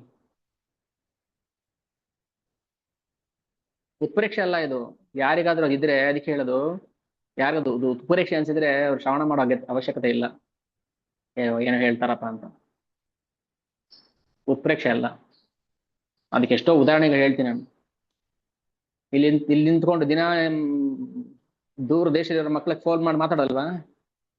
ಹೇಗಿದ್ಯಪ್ಪ, ಚೆನ್ನಾಗಿದ್ಯಾ, ಅಲ್ಲಿ ಹೇಗಿದೆ, ಮಳೆ ಬಂತ, ಊಟ ಆಯ್ತಾ ಅಂತ. ಉತ್ಪ್ರೇಕ್ಷೆನ ಅದು? ಮಾತಾಡೋದಿಲ್ವಾ? ನಾನು ಇಲ್ಲಿ ನಿಂತ್ಕೊಂಡು ಈಗ ಎಷ್ಟೋ ದೂರದಲ್ಲಿ ಇದ್ದೀರಾ ನೀವು, 100 ಕಿಲೋಮೀಟರ್ ದೂರದಲ್ಲಿ, ನಿಮ್ಗೆ ಕೇಳಿಸ್ತಲ್ವ ನಾನು ಮಾತಾಡ್ತಾ ಇರೋದು? ಆಶ್ಚರ್ಯ ಆಗುತ್ತಾ? ಮತ್ತೆ ಇದಕ್ಕೆ ಏನಕ್ಕೆ ಆಶ್ಚರ್ಯ ಪಡ್ಬೇಕು? ಎಲ್ಲರನ್ನು ಬನ್ನಿ ಬನ್ನಿ ಮುಂದೆ ಕೂತ್ಕೊಳ್ಳಿ. ಯಾಕೆ ನೀನ್ ಡ್ಯಾನ್ಸ್ ಮಾಡ್ತಾ ಇಲ್ಲ? ಅಗ್ನಿ, ಅಯ್ಯೋ ಮೈ ಬಿಸಿ, ಯಾಕೋ ಜ್ವರ, ಹಂಗೆಲ್ಲ ಹೇಳಂಗಿಲ್ಲ, ಕುಣಿಬೇಕು ನೀನು. ಮಹಾಪ್ರಭು ಯಾರನ್ನು ಬಿಡ್ತಿರ್ಲಿಲ್ಲ. ಬ್ರಹ್ಮ ಆದ್ರೂ ಅಷ್ಟೇ, ಶಿವ ಆದ್ರೂ ಅಷ್ಟೇ. ಯಾಕೆ? ಪ್ರಚಾರ ಮಾಡ್ಬೇಕು ಇಲ್ಲಿಂದ ಹೋದ್ಮೇಲೆ ನೀವುನು. ಇಲ್ಲಿ ಸಂಕೀರ್ತನೆ ಮುಗಿಸ್ಕೊಂಡು ಬ್ರಹ್ಮಲೋಕಕ್ಕೆ ಕೈಲಾಸಕ್ಕೆ ಹೋದ್ಮೇಲೆ ಅಲ್ಲಿ ನೀವು ಅಲ್ಲಿ ಬಂದವರಿಗೆ ಹರೇ ಕೃಷ್ಣ ಮಂತ್ರ ಪ್ರಚಾರ ಮಾಡ್ಬೇಕು. ನಮಗ್ ಮಾತ್ರ ಅಲ್ಲ ಹೇಳಿರೋದು, ಅಥವಾ ನಿಮಗ್ ಮಾತ್ರ ಅಲ್ಲ, ದೇವತೆಗಳು ಕೂಡ ಪ್ರಚಾರ ಮಾಡ್ಬೇಕು, ಮಾಡ್ತಿದ್ದಾರೆ. ನೀವು ನೋಡ್ಕೊಂಡ್ ಬಂದಿದ್ದೀರಾ ಅಂತ ಕೇಳ್ಬಾರ್ದು ಮತ್ತೆ. ಅದಕ್ಕೂ ಬೇರೆ ಉತ್ತರ ರೆಡಿ ಇರುತ್ತೆ. ನೀವು ನೋಡ್ಕೊಂಡ್ ಬಂದಿದ್ದೀರಾ? ಈಗಲೂ ಕೈಲಾಸದಲ್ಲಿ ಶಿವ ಭಾಗವತ ಪ್ರವಚನ ಮಾಡ್ತಿದ್ದಾರೆ. ಬ್ರಹ್ಮಲೋಕದಲ್ಲಿ ಬ್ರಹ್ಮದೇವರು ಅಲ್ಲಿರೋ ನಿವಾಸಿಗಳಿಗೆ ಭಾಗವತ ಪ್ರವಚನ ಮಾಡ್ತಿದ್ದಾರೆ, ವೇದ ಹೇಳ್ಕೊಡ್ತಿದ್ದಾರೆ, ಹರೇ ಕೃಷ್ಣ ಮಂತ್ರ ಹೇಳ್ಕೊಡ್ತಾ ಇದ್ದಾರೆ. ಅದಕ್ಕೆ ನಾವು ಈ ಜಗತ್ತಿಗೆ ಬಂದಾಗ, ಯಾವ ಜಗತ್ತಿಗೆ? ಈ ಭೌತಿಕ ಜಗತ್ತಿಗೆ ಬಂದಾಗ ಇಲ್ಲಿ ನಮ್ದೇ ಒಂದು ಜಗತ್ತನ್ನು ಸೃಷ್ಟಿ ಮಾಡ್ಕೋಬೇಕು. ಏನ್ ಜಗತ್ತು? ಭಕ್ತರ ಜಗತ್ತು. ಯಾರು ಭಕ್ತಿ ಮಾಡ್ತಲ್ಲ ಅವ್ರಿಗೆ ಟಿಕೆಟ್ ಕೊಟ್ಬಿಟ್ಟು ಒಂದೇ ಸಲ ಕಳಿಸ್ತಾ ಇರ್ಬೇಕು. ಭಕ್ತಿ ಮಾಡ್ತಲ್ಲ ತಾನೆ ಹೋಗ್ತಾರೆ ಇಲ್ಲಿಂದ ಆಚೆ. ಇಲ್ಲಿಗೆ ನಾವು ಕಾಟಾಚಾರಕ್ಕೋ ಇನ್ನೊಂದಕ್ಕೂ ಮತ್ತೊಂದಕ್ಕೂ ಬರೋದಲ್ಲ, ಭಕ್ತಿ ಮಾಡ್ಬೇಕು, ಹರಿನಾಮ ಸಂಕೀರ್ತನೆ ಹೇಳ್ಬೇಕು, ಮಾಡ್ಬೇಕು, ಪ್ರಚಾರ ಮಾಡ್ಬೇಕು. ಇಲ್ಲಾಂದ್ರೆ ಟಿಕೆಟ್ ಕೊಟ್ಟು ಆಚೆ ಕಳಿಸ್ತಾರೆ ಅಷ್ಟೇ, ಹೋಗ್ತಾರೆ ಆಚೆ. ಅದಕ್ಕೆ ಮಹಾಪ್ರಭು ಎಷ್ಟು ಖಡಕ್ಕಾಗಿ ಹೇಳಿದ್ರು ಪ್ರತಿಯೊಬ್ಬರಿಗೂ, ಹರಿನಾಮ ಸಂಕೀರ್ತನೆ, ಹರೇರ್ ನಾಮ ಏವ ಕೇವಲಂ ಹಲವು ನಾಸ್ತಿಯವ ಗತಿರನ್ಯಥ. ಯಾಕೆಂದ್ರೆ ನಾವು ಚೈತನ್ಯ ಮಹಾಪ್ರಭು ಲೀಲೆಗಳನ್ನ ಯಾಕೆ ನಾವು ತುಂಬಾ ವಿಸ್ತಾರವಾಗಿ ಹೇಳಕ್ ಹೋದ್ರೆ ಒಂದೊಂದು ಸಣ್ಣ ಸಣ್ಣ ಘಟನೆಗಳು ದೊಡ್ಡದಾಗಿ ನಮ್ಗೆ ಕಾಣಿಸುತ್ತೆ.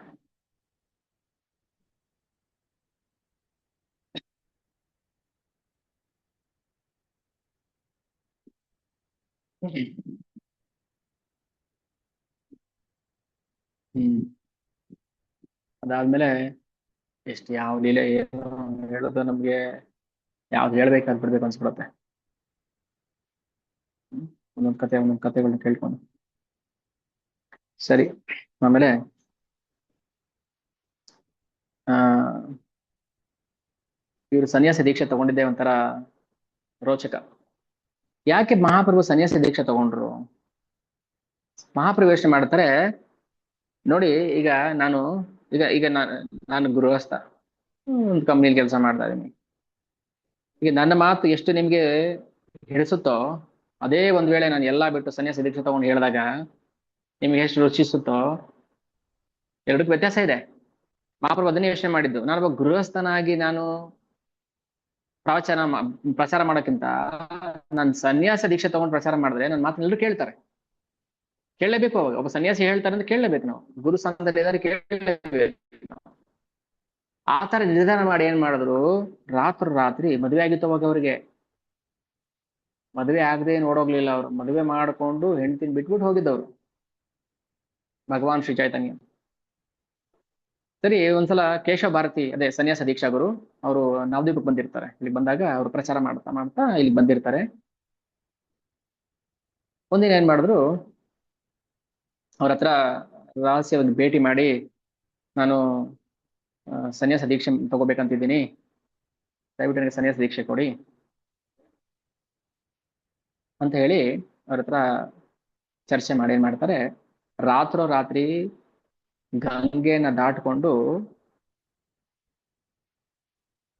ಅಲ್ಲೊಂದು ಹಳ್ಳಿ, ಅವ್ರು ಎಲ್ಲಿ ದೀಕ್ಷೆ ತಗೊಂಡ್ರು ಆ ಹಳ್ಳಿ ಹೆಸರು ಖಟ್ವಾ.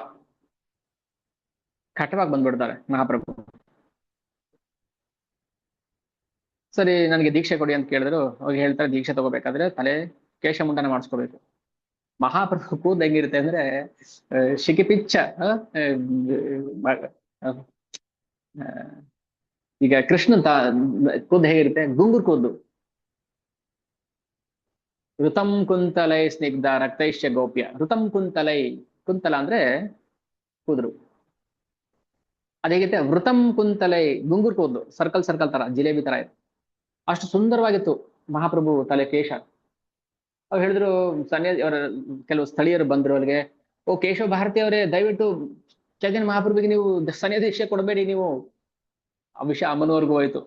ಅಮ್ಮನ್ ಬೇಜಾರಾಯ್ತು. ಅಯ್ಯೋ ಮಗು ಸನ್ಯಾಸಿ ದೀಕ್ಷೆ, ಮೊದಲನೇ ಮಗಾನು ದೀಕ್ಷೆ ತಗೊಂಡು ಹೋಗ್ಬಿಟ್ಟಿರ್ತಾರೆ, ವಿಶ್ವರೂಪ. ಈಗ ಇವರು ಹೋಗ್ಬಿಡ್ತಾರಲ್ಲ ಅಂತ ಅವ್ರಿಗೆ ದುಃಖ ಆಯ್ತು ಅಮ್ಮನಿಗೆ.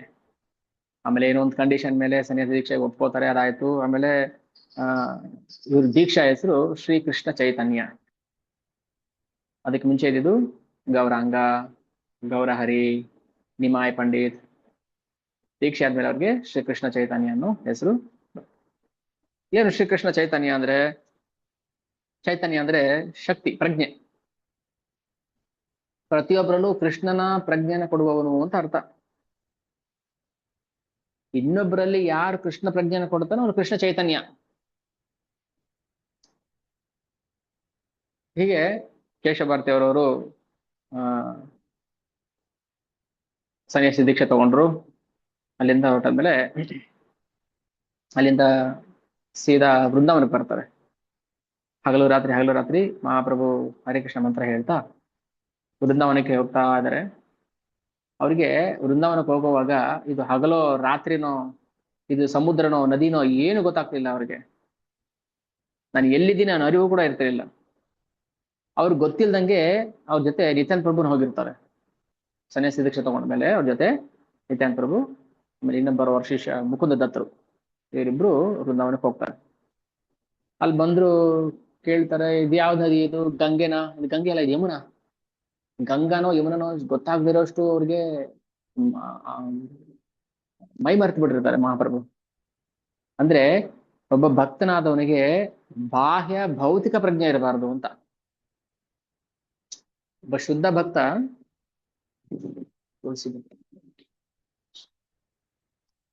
ಹ್ಮ್ ಒಬ್ಬ ಶುದ್ಧ ಭಕ್ತನಿಗೆ ಬಾಹ್ಯ ಭೌತಿಕ ಪ್ರಜ್ಞೆ ಇರಬಾರದು.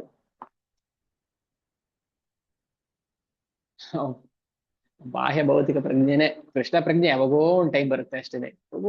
24 ಗಂಟೆಲಿ 1 ನಿಮಿಷ ಕೃಷ್ಣ ಪ್ರಜ್ಞೆ, ಇನ್ 23 ಗಂಟೆ 59 ನಿಮಿಷ ಬಾಹ್ಯ ಪ್ರಜ್ಞೆ. ಅಲ್ಲಿ ಏನಾಯ್ತು, ಇಲ್ಲೇನಾಯ್ತು, ಅಲ್ಲಿ ಯಾರು ಬಂದ್ರು, ಯಾರು ಹೋದ್ರು. ಕೃಷ್ಣ ಪ್ರಜ್ಞೆ ಕ್ಲಾಸ್ ಕೇಳುವಾಗ ಆ ಮಗಳು ಏನೇನೋ ಅದು ಇದು ಕೆಲಸ ಮಾಡ್ಕೊಂಡು ಅಲ್ಲೂ ಡಿಸ್ಟ್ರಾಕ್ಟ್ ಆಗ್ಬಿಡುತ್ತೆ ಅಲ್ವಾ. ಆದ್ರೆ ಶುದ್ಧ ಭಕ್ತ ಹೇಗಿರ್ಬೇಕು ಅಂತ ತೋರ್ಸಕ್ಕೋಸ್ಕರ ಭಗವಂತ ಮಾಡ್ತಾರ ಲೀಲೆ. ಆಮೇಲೆ ಕೇಳ್ತಾರೆ, ಆಮ್, ನಿತ್ಯಾನಂದ ಪ್ರಭುನಾ, ನಿತ್ಯಾನಂದ ಪ್ರಭು ನಾನು ಯಮುನೆ ನೋಡ್ಬೇಕು, ತೋರಿಸಿ ಎಲ್ಲಿದ್ದಾಳೆ ಅಂತ. ಇವಳೇ ಯಮುನೆ.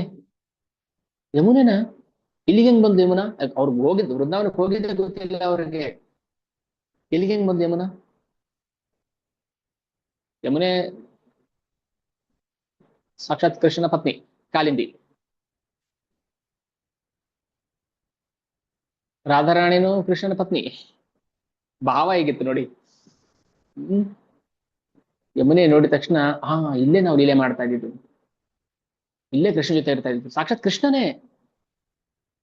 ಆದ್ರೆ ಹೇಳ್ಬೇಕಾದ್ರೆ ನಾನು ಕೃಷ್ಣನ್ ಜೊತೆ ಲೀಲೆ ಮಾಡ್ತಾ ಇದ್ದ ಜಾಗ ಇದು ಅಂತ ಅದೆಲ್ಲ ಹಳೆ ನೆನಪುಗಳು ಬರುತ್ತೆ. ಆಮೇಲೆ ಅಲ್ಲಿ ಸ್ವಲ್ಪ ದಿನ ಇರ್ತಾರೆ. ಆಮೇಲೆ ಮತ್ತೆ ಅಲ್ಲಿಂದ ದೇಶ ಸಂಚಾರ ಮಾಡ್ತಾ ಎಲ್ಲಾ ಕಡೆ ಬಂದ್ರು. ಕೊನೆಗೆ ಪುರಿಗೆ ಬರ್ತಾರೆ ಸನ್ಯಾಸಿ ದೀಕ್ಷೆ ಆದ್ಮೇಲೆ. ಜಗನ್ನಾಥ್ ಪುರಿಗೆ ಬಂದಾಗ ಏನ್ ಮಾಡ್ತಾರೆ, ಅಲ್ಲಿಂದ ರಥಯಾತ್ರೆ, ಆ ರಥಯಾತ್ರೆಯಲ್ಲಿ ನಡೆಯುವಂತ ಲೀಲೆಗಳು, ಆ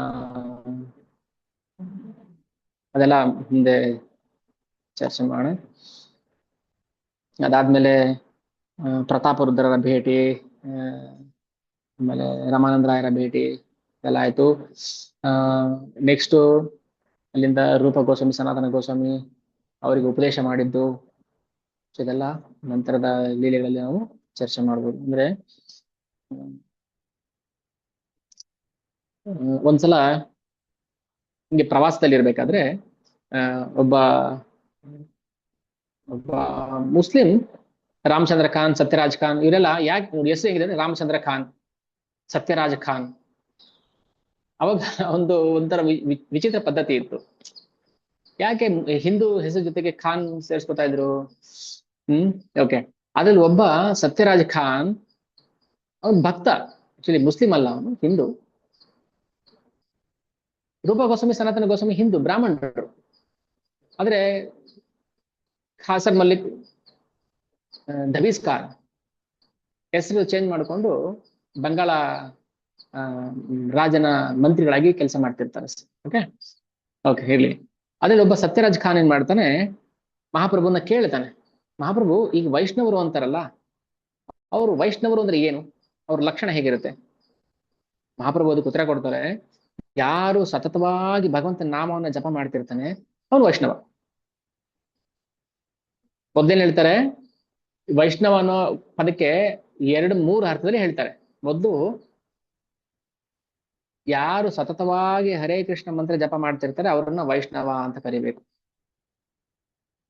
ಸ್ವಲ್ಪ ದಿನ ಆದ್ಮೇಲೆ ಅದೇ ಸತ್ಯರಾಜ್ ಖಾನ್ 1 ವರ್ಷ ಆದ್ಮೇಲೆ ಮತ್ತೆ ಕೇಳ್ತಾರೆ, ಮಹಾಪ್ರಭು ವೈಷ್ಣವ ಅಂದ್ರೆ ಯಾರು? ಇವಾಗ ಉತ್ತರ ಬೇರೆ.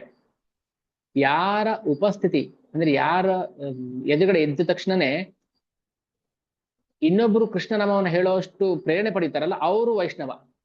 ಈಗ ಯಾರ ಉಪಸ್ಥಿತಿ ಮಾತ್ರದಿಂದಲೇ ಇನ್ನೊಬ್ಬರು ಕೃಷ್ಣನಾಮವನ್ನ ಜಪ ಮಾಡ್ತಾರೋ ಅವರು ವೈಷ್ಣವ ಅಂತ ಹೇಳ್ತಾರೆ.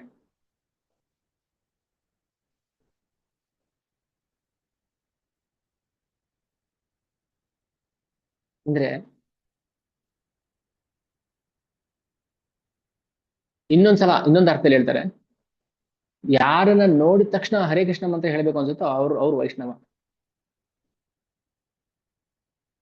ಫಸ್ಟು ಯಾರು ಕಂಟಿನ್ಯೂಸ್ ಜಪ ಮಾಡ್ತಿರ್ತಾರೋ ಅವ್ರನ್ನ ವೈಷ್ಣವ ಅಂತರು. ಇನ್ನೊಂದ್ಸಲ ಯಾರ ಉಪಸ್ಥಿತಿ ಮಾತ್ರದಿಂದಲೇ ಇನ್ನೊಬ್ಬರಿಗೂ ಹರೇ ಕೃಷ್ಣ ಮಂತ್ರ ಹೇಳ್ಬೇಕು ಅಂತ ಪ್ರೇರಣೆ ಆಗುತ್ತೋ ಅವ್ರು ವೈಷ್ಣವ ಅಂತಾರೆ. ಇನ್ನೊಂದ್ಸಲ ಯಾರನ್ನ ನೋಡಿದ ತಕ್ಷಣ ಹರೇ ಕೃಷ್ಣ ಮಂತ್ರ ಹೇಳ್ಬೇಕು ಅನ್ಸುತ್ತೋ ಅವ್ರು ವೈಷ್ಣವ. ಅಂದ್ರೆ ಕನಿಷ್ಠಾಧಿಕಾರಿ, ಮಧ್ಯಮಾಧಿಕಾರಿ, ಉತ್ತಮಾಧಿಕಾರಿ, 3 ಅರ್ಥದಲ್ಲಿ ಹೇಳಿದವರು. ಉತ್ತಮಾಧಿಕಾರಿ ಅವ್ರನ್ನ ನೆನ್ಸ್ಕೊಂಡ ತಕ್ಷಣ ಹರೇ ಕೃಷ್ಣ ಹೇಳ್ಬೇಕು ಅನ್ಸುತ್ತೆ. ನೋಡಿ, ಈಗ ಗುರು ಮಹಾರಾಜರು ನೆನ್ಸ್ಕೊಂಡ ತಕ್ಷಣ, ಪ್ರಭುಪಾದ ನೆನ್ಸ್ಕೊಂಡ ತಕ್ಷಣ ನಮ್ ಬೇರೆ ಥಾಟ್ಸ್ ಬರೋದಿಲ್ಲ. ಹರೇ ಕೃಷ್ಣ. ಮಧ್ಯಮಾಧಿಕಾರಿಗಳು ಅಂದ್ರೆ ಸ್ವಲ್ಪ ಅವ್ರಿಗಿಂತ ಕೆಳಗಿರೋರು, ಭೌತಿಕ ಜಗತ್ತಲ್ಲಿ ಭಕ್ತಿ ಮಾಡ್ತಾ ಇರ್ತಾರೆ, ಸೀನಿಯರ್ ಡಿವೋಟೀಸ್. ಕನಿಷ್ಠಾಧಿಕಾರಿಗಳು ಅವ್ರು ಬರೀ ಜಪ ಮಾಡ್ತಾರೆ ಅಷ್ಟೇನೆ. ಜಪ ಮಾಡ್ತಾರೆ, ಒಂದಿಷ್ಟು ಪೂಜೆ ಮಾಡ್ತಾರೆ, ಅವ್ರಿಗೆ ಬೇರೆ ಏನೇನು ಗೊತ್ತಿರೋದಿಲ್ಲ, ಶಾಸ್ತ್ರ ಗೀಸ್ತ್ರ. ಅವ್ರು ಕನಿಷ್ಠಾಧಿಕಾರಿಗಳು. ಮಧ್ಯಮಾಧಿಕಾರಿಗಳು ಅವ್ರಿಗೆ ಶಾಸ್ತ್ರದ ಇದೆಲ್ಲ ಗೊತ್ತಿರುತ್ತೆ, ಭಗವಂತನ ಆರಾಧನೆ ಮಾಡ್ತಾರೆ. ಆದ್ರೆ ಭಗವಂತ ಮತ್ತೆ ಭಗವಂತನ ಭಕ್ತಿ ನಡುವೆ ಅವ್ರಿಗೆ ಭೇದ ಇರುತ್ತೆ. ಇವರು ಸೀನಿಯರ್ ಡಿವೋಟಿ, ಇವರು ಜೂನಿಯರ್ ಡಿವೋಟಿ, ಅವ್ರು ಅದು ಇವ್ರಿದು ಅಂತ. ಭಕ್ತಿ ಮಾಡ್ತಿರ್ತಾರೆ, ಶಾಸ್ತ್ರ ಓದಿರ್ತಾರೆ, ಆದ್ರೆ ಅವ್ರಿಗೆ ಏಕತ್ವ ಬುದ್ಧಿ ಇರೋದಿಲ್ಲ. ಆದ್ರೆ ಶುದ್ಧ ಭಕ್ತರು ಹಂಗಲ್ಲ. ಉತ್ತಮಾಧಿಕಾರಿಗಳು ಅವ್ರು ಎಲ್ಲರೂ ಸಮಾನವಾಗಿ ಕಾಣ್ತಾರೆ, ಎಲ್ಲರನ್ನು ಒಂದೇ ತರ ನೋಡ್ತಾರೆ. ಇದು 3 ವಿಧವಾದ ಅಧಿಕಾರಿಗಳು: ಕನಿಷ್ಠಾಧಿಕಾರಿ, ಮಧ್ಯಮಾಧಿಕಾರಿ, ಉತ್ತಮಾಧಿಕಾರಿ. ಓಕೆ, ಇದು ಸತ್ಯರಾಜ್ ಖಾನ್ಗೆ ಚೈತನ್ಯ ಮಹಾಪ್ರಭು ಹೇಳಿದಂಥದ್ದು. ಈ ತರ ಲೀಲೆಗಳನ್ನ ಚೈತನ್ಯ ಮಹಾಪ್ರಭು ಮಾಡ್ತಾ, ಹಾಗೆ ಪ್ರಚಾರ ಮಾಡ್ತಾ ದಕ್ಷಿಣ ಭಾರತಕ್ಕೆ ಬರ್ತಾ ಇರ್ತಾರೆ. ಅಲ್ಲಿ ಇನ್ನೊಬ್ಬ ಡಿವೋಟಿ ವಾಸುದೇವ ದತ್ತ, ಇವರು ಮಹಾಪ್ರಭು ನೋಡ್ಬಿಟ್ಟು, ಮಹಾಪ್ರಭು ಯಾರಿಗೆ ನೋಡಿ ಈ ತರ ಹೇಳಕ್ಕೆ ಅಂತ ಖುಷಿ ಆಗುತ್ತೆ. ಮಹಾಪ್ರಭು ಸೇಮ್ ಪ್ರಹ್ಲಾದ್ ಮಹಾರಾಜ್ ಹೇಳ್ದಂಗೆ, ಈ ಭೌತಿಕ ಜಗತ್ತಲ್ಲಿ ಜನಗಳು ನರಳೋದ್ ನಾನು ನೋಡಕ್ ಆಗ್ತಾ ಇಲ್ಲ ನನಗೆ, ದಯವಿಟ್ಟು ಒಂದು ಹೆಲ್ಪ್ ಮಾಡಿ ನನಗೆ. ಏನು ಹೆಲ್ಪ್ ಕೇಳ್ಬೋದು ಅವರು. ವಾಸುದೇವ ದತ್ತ ಹೇಳ್ತಾರೆ, ಮಹಾಪ್ರಭು ಈ ಭೌತಿಕ ಜನರು ನರಳೋದ್ ನನ್ನ ಕೈಲಿ ನೋಡಕ್ ಆಗ್ತಿಲ್ಲ, ದಯವಿಟ್ಟು ನನಗೊಂದು ಹೆಲ್ಪ್ ಮಾಡಿ. ಏನ್ ಹೆಲ್ಪ್ ಮಾಡ್ಬೇಕು? ಅವ್ರದ್ದೆಲ್ಲಾ ಪಾಪವನ್ನು ನನ್ನ ತಲೆ ಮೇಲೆ ಹಾಕಿ ಅಂತ ಕೇಳ್ತಾರೆ. ನಾವು ಹಂಗಲ್ಲ, ನಮ್ ಪಾಪನ ಇನ್ನೊಬ್ರ ಮೇಲೆ ಹಾಕ್ಬಿಟ್ಟು ನಾವು ನಿರಾಳ ಆಗ್ಬಿಡ್ತೀವಿ. ನೋಡಿ ಭಕ್ತರ ಮನಸ್ಥಿತಿ ಹೇಗೆ ಅಂತ. ಭಕ್ತರ ಮನಸ್ಥಿತಿ, ಅಭಕ್ತ ಮನಸ್ಥಿತಿ ನೋಡಿ ಹೇಗೆ. ಅವ್ರದ್ದೆಲ್ಲಾ ಪಾಪಗಳನ್ನ ನನ್ನ ತಲೆ ಮೇಲೆ ಹಾಕ್ಬಿಡಿ, ನನ್ ಮೇಲೆ ಹೊರಿಸ್ಬಿಡಿ, ನಾನ್ ಬೇಕಿದ್ರೆ ಶಾಶ್ವತವಾಗಿ ನರಕದಲ್ಲಿ ಕೊಳೆದು ಬಿಡ್ತೀನಿ, ದಯವಿಟ್ಟು ಅವ್ರನ್ನ ಉದ್ಧಾರ ಮಾಡ್ಬಿಡಿ. ಯಾರ ಬಾಯಲ್ಲಿ ಬರುತ್ತೆ ಇದೆಲ್ಲ? ಒಬ್ಬ ಸಾಮಾನ್ಯ ಮನುಷ್ಯ ಆಗಿದ್ರೆ ವಾಸುದೇವ ದತ್ತ, ಅವ್ರ ಬಾಯಲ್ಲಿ ಮಾತು ಬರ್ತಿತ್ತ? ನಾವು ತಿದ್ದುಕೊಳ್ಳೋಕೆ ತುಂಬಾ ವಿಚಾರ ಇದೆ. ನಾವು ದೀಕ್ಷೆ ಪಡ್ಕೊಂಡ್ಬಿಟ್ಟಿದೀವಿ, ನಾವು ಈಗ ನಮ್ಗೆ ಪ್ರಮೋಷನ್ ಸಿಕ್ಬಿಟ್ಟಿದೆ ಅಂತ ಅಲ್ಲ. ತಿದ್ದುಕೊಳ್ಳೋಕೆ ತುಂಬಾ ತುಂಬಾ ವಿಚಾರಗಳಿದೆ. ಬರೀ ದೋಷಗಳೇ ಇದೆ ನಮ್ಮಲ್ಲಿ, ಬರೀ ಅನರ್ಥಗಳೇ ಇದೆ ನಮ್ಮಲ್ಲಿ. ನನಗೆ ಇವೆಲ್ಲ ಹೇಳ್ಬೇಕು ಲೀಲೆಗಳು ಅಂದ್ರೆ ತುಂಬಾ ಖುಷಿ. ಹೇಳ್ತಾ ಹೇಳ್ತಾನಾಗುತ್ತೆ, ನನ್ನ ನಾಲಿಗೆ ಶುದ್ಧ ಆಗುತ್ತೆ, ನನ್ನ ಹೃದಯ ಶುದ್ಧ ಆಗುತ್ತೆ, ನನ್ನ ಅನರ್ಥಗಳು ಹೋಗುತ್ತೆ, ನನ್ನ ಪಾಪಗಳು ಹೋಗುತ್ತೆ. ಅಷ್ಟೇ ಲಾಭ ಅಲ್ಲ, ಯಾರು ಭಗವಂತನ ಅಲೌಕಿಕ ಗುಣಗಳನ್ನ ಶ್ರವಣ ಮಾಡ್ತಾರೋ ಅವ್ರ ಪಾಪಗಳು ನಾಶ ಆಗತ್ತೆ. ಯಾರ ಬಾಯಲ್ಲಿ ಬರ್ಲಿ ಈ ಮಾತು ನೋಡೋಣ, ಅವ್ರದ್ದೆಲ್ಲ ಪಾಪ ನನ್ನ ತಲೆ ಮೇಲೆ ಕೊಡಿ, ನಾನು ಅನುಭವಿಸ್ತೀನಿ, ನಾನು ಶಾಶ್ವತ ನರಕಕ್ಕೆ ಹೋಗ್ತೀನಿ, ಅವ್ರ ಉದ್ಧಾರ ಆಗ್ಲಿ. ನೋಡಿ, ಅಷ್ಟು ಹೇಳಿದ್ರೆ ಸಾಕು, ಭಗವಂತನಿಗೆ ಎಷ್ಟು ಖುಷಿ ಆಗ್ಬಿಡುತ್ತೆ ಅಂದ್ರೆ, ಆ ವಾಸುದೇವ ದತ್ತನ ಬಾಚಿ ತಬ್ಕೊಂಡ್ಬಿಡ್ತಾರೆ ಮಹಾಪ್ರಭು.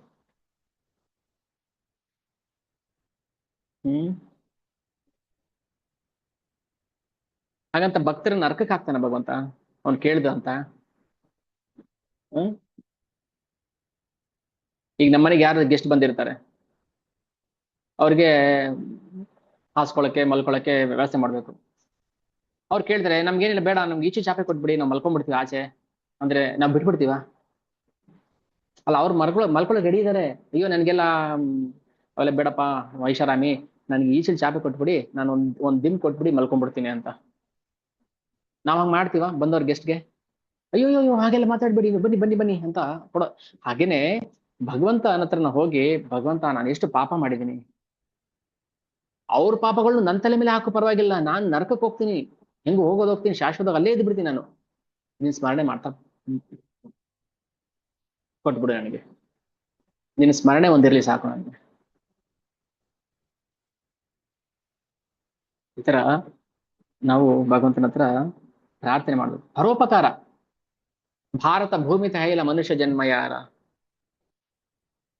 ಜನ್ಮ ಸಾರ್ಥಕ ಕರಿ ಕರ ಪರೋಪಕಾರ. ಪ್ರತಿಯೊಬ್ರು ನಮ್ ಜನ್ಮನ್ ಸಾರ್ಥಕ ಮಾಡ್ಕೋಬೇಕಾದ್ರೆ ನಾವು ಪರೋಪಕಾರ ಮಾಡ್ಬೇಕು. ನಾವ್ ಇನ್ನೇನ್ ಯಾರ್ದೋ ಪಾಪ ನಾವು ತಲೆ ಆದ್ಮೇಲೆ ಹಾಕೊಳ್ಳೋದು ಬೇಡ. ಅಟ್ಲೀಸ್ಟ್ ನಮ್ಮ ಪಾಪಗಳನ್ನ ಭಗವಂತನ ತಲೆ ಮೇಲೆ ಹಾಕ್ಬಿಟ್ಟು, ಭಗವಂತ ನಿನ್ ಶರಣಾಗ್ಬಿಟ್ಟಿದ್ದೀನಿ ನಾನು, ನೀನೇ ಕಾಪಾಡ್ಬೇಕು ನನ್ನನ್ನ, ಈ ಶರಣಾಗತಿ ಭಾವ ಯಾಕೆ ಬರಬಾರ್ದು ನಮಗೆ? ಹೇಳಿ, ಏನ್ ಈಗ ಪ್ರತಿಯೊಬ್ಬರದ್ದು ಹೇಳ್ಬೇಕು ಇವಾಗ ಎಲ್ಲರೂ. ಏನ್ ನಿಮ್ಮ ನಿಮ್ಮ ಆಸೆ ಏನು ಜೀವನದಲ್ಲಿ? ಏನ್ ಇನ್ನು ಪೆಂಡಿಂಗ್ ಆಸೆಗಳಿದೆ? ಹ? ಇನ್ನು ಬದುಕಬೇಕು, 1000 ವರ್ಷ ಎಂಜಾಯ್ ಮಾಡ್ಬೇಕು, ಮಕ್ಕಳು ಅವ್ರ ಮಕ್ಳು ಮದುವೆ ನೋಡ್ಬೇಕು, ಅವ್ರ ಮಕ್ಳು ಮೊಮ್ಮಕ್ಳು ಆಟ ಆಡಿಸ್ಬೇಕು, ಇನ್ನು ದೊಡ್ಡ ಬಿಲ್ಡಿಂಗ್ ಕಟ್ಟಬೇಕು, ಇನ್ನು ಅದ್ ಮಾಡ್ಬೇಕು ಇದ್ ಮಾಡ್ಬೇಕು, ಏನ್ ಆಸೆ ಇದೆ? ಕಾಮಾಗ್ನಾಚ್ಯುತರುಷ ಸುದುರ್ಬರೇಣ ಸಂಪಶ್ಯತೋ ಮನ ಸೀದದೆ ಉರುಕ್ರಮಾಮಿ.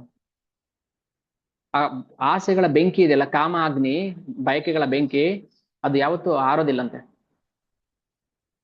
ಸುದುರ್ಬರೇಣ, ತುಂಬಾ ಕಷ್ಟ, ಆರಕ್ ಆಗೋದಿಲ್ಲ. ಕ್ಷಿತ್ ತ್ರಿಟ್ ತ್ರಿಧಾತು ಮುಹುರಬ್ಧಮಾನಾಹ. ನಮ್ಮನ್ನ ಭೌತಿಕ ಜಗತ್ತು ಎಣ್ಣೆ ಗಾಣ ಇದೆಯಲ್ಲ, ಗಾಣ ಅರ್ಧಂಗ್ ಹರಿತಾ ಇದೆ, ಆದ್ರೆ ನಾವು ಇನ್ನೂ ಎಂಜಾಯ್ ಮಾಡ್ಬೇಕು ಅಂತ ಆಸೆ ಪಡ್ತಾ ಇದೀವಿ. ಅದಕ್ಕೆ ಹೇಳ್ತಾರೆ, ಜನ್ಮ ಸಾರ್ಥಕ ಮಾಡ್ಕೋಬೇಕಾದ್ರೆ ನಾವು ಪರೋಪಕಾರ ಮಾಡ್ಬೇಕು. ಅದಕ್ಕೆ ವಾಸುದೇವ ದತ್ತರು ಹೇಗೆ ಯೋಚನೆ ಮಾಡಿದ್ರು, ಯಾವ ಜಾತಿ ಧರ್ಮ ಯಾವುದಕ್ಕೂ ಸೀಮಿತ ಮಾಡಬಾರ್ದು. ನಮ್ ಕಡೆಯವರು, ನಮ್ ಜಾತಿಯವರು, ನಮ್ ಕುಲದವರು, ನಮ್ ಪೈಕಿಯವರು, ಅದೇನು ನೋಡಬಾರ್ದು. ಭಗವಂತ ಯಾವತ್ತೂ ಯಾರು ನಮ್ ಪೈಕಿ ಅಂತ ನೋಡಿಲ್ಲ. ಸಮೋಹಂ ಸರ್ವಭೂತೇಶು ನಮೇ ದ್ವೇಷೋಸ್ತಿ ನ ಪ್ರಿಯ.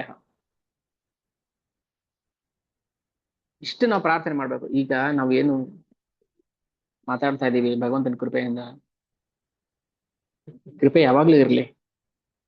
ಕೃಪೆ ಇನ್ನೂ ಹೆಚ್ಚು ಕೊಡು ನಮಗೆ, ಇನ್ನೂ ಹೆಚ್ಚು ಹೆಚ್ಚು ಭಗವಂತನ ಬಗ್ಗೆ, ನಿನ್ ಬಗ್ಗೆ ಹೇಳ್ಬೇಕು.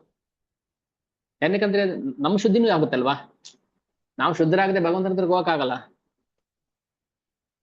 ಅದಕ್ಕೆ ಪ್ರತಿದಿನ ನಾವು ಇದನ್ನ ಶ್ರವಣ ಮಾಡ್ಬೇಕು, ಭಗವಂತ ಲೀಲೆಗಳನ್ನ ಗುಣಗಾನ ಮಾಡ್ಬೇಕು. ಓಕೆ, ಸೊ ಇಷ್ಟು ಮಾಡ್ತಾ ಇನ್ನೊಂದ್ಸಲ ಯಾವಾಗಾದ್ರು ನಾಳಿನ ಕ್ಲಾಸಲ್ಲಿ ಸನಾತನ ಗೋಸ್ವಾಮಿ, ರೂಪ ಗೋಸ್ವಾಮಿ ಅವರಿಗೆ ಏನು ಉಪದೇಶ ಮಾಡಿದ್ರು ಅದನ್ನ ನಾವು ಚರ್ಚೆ ಮಾಡೋಣ.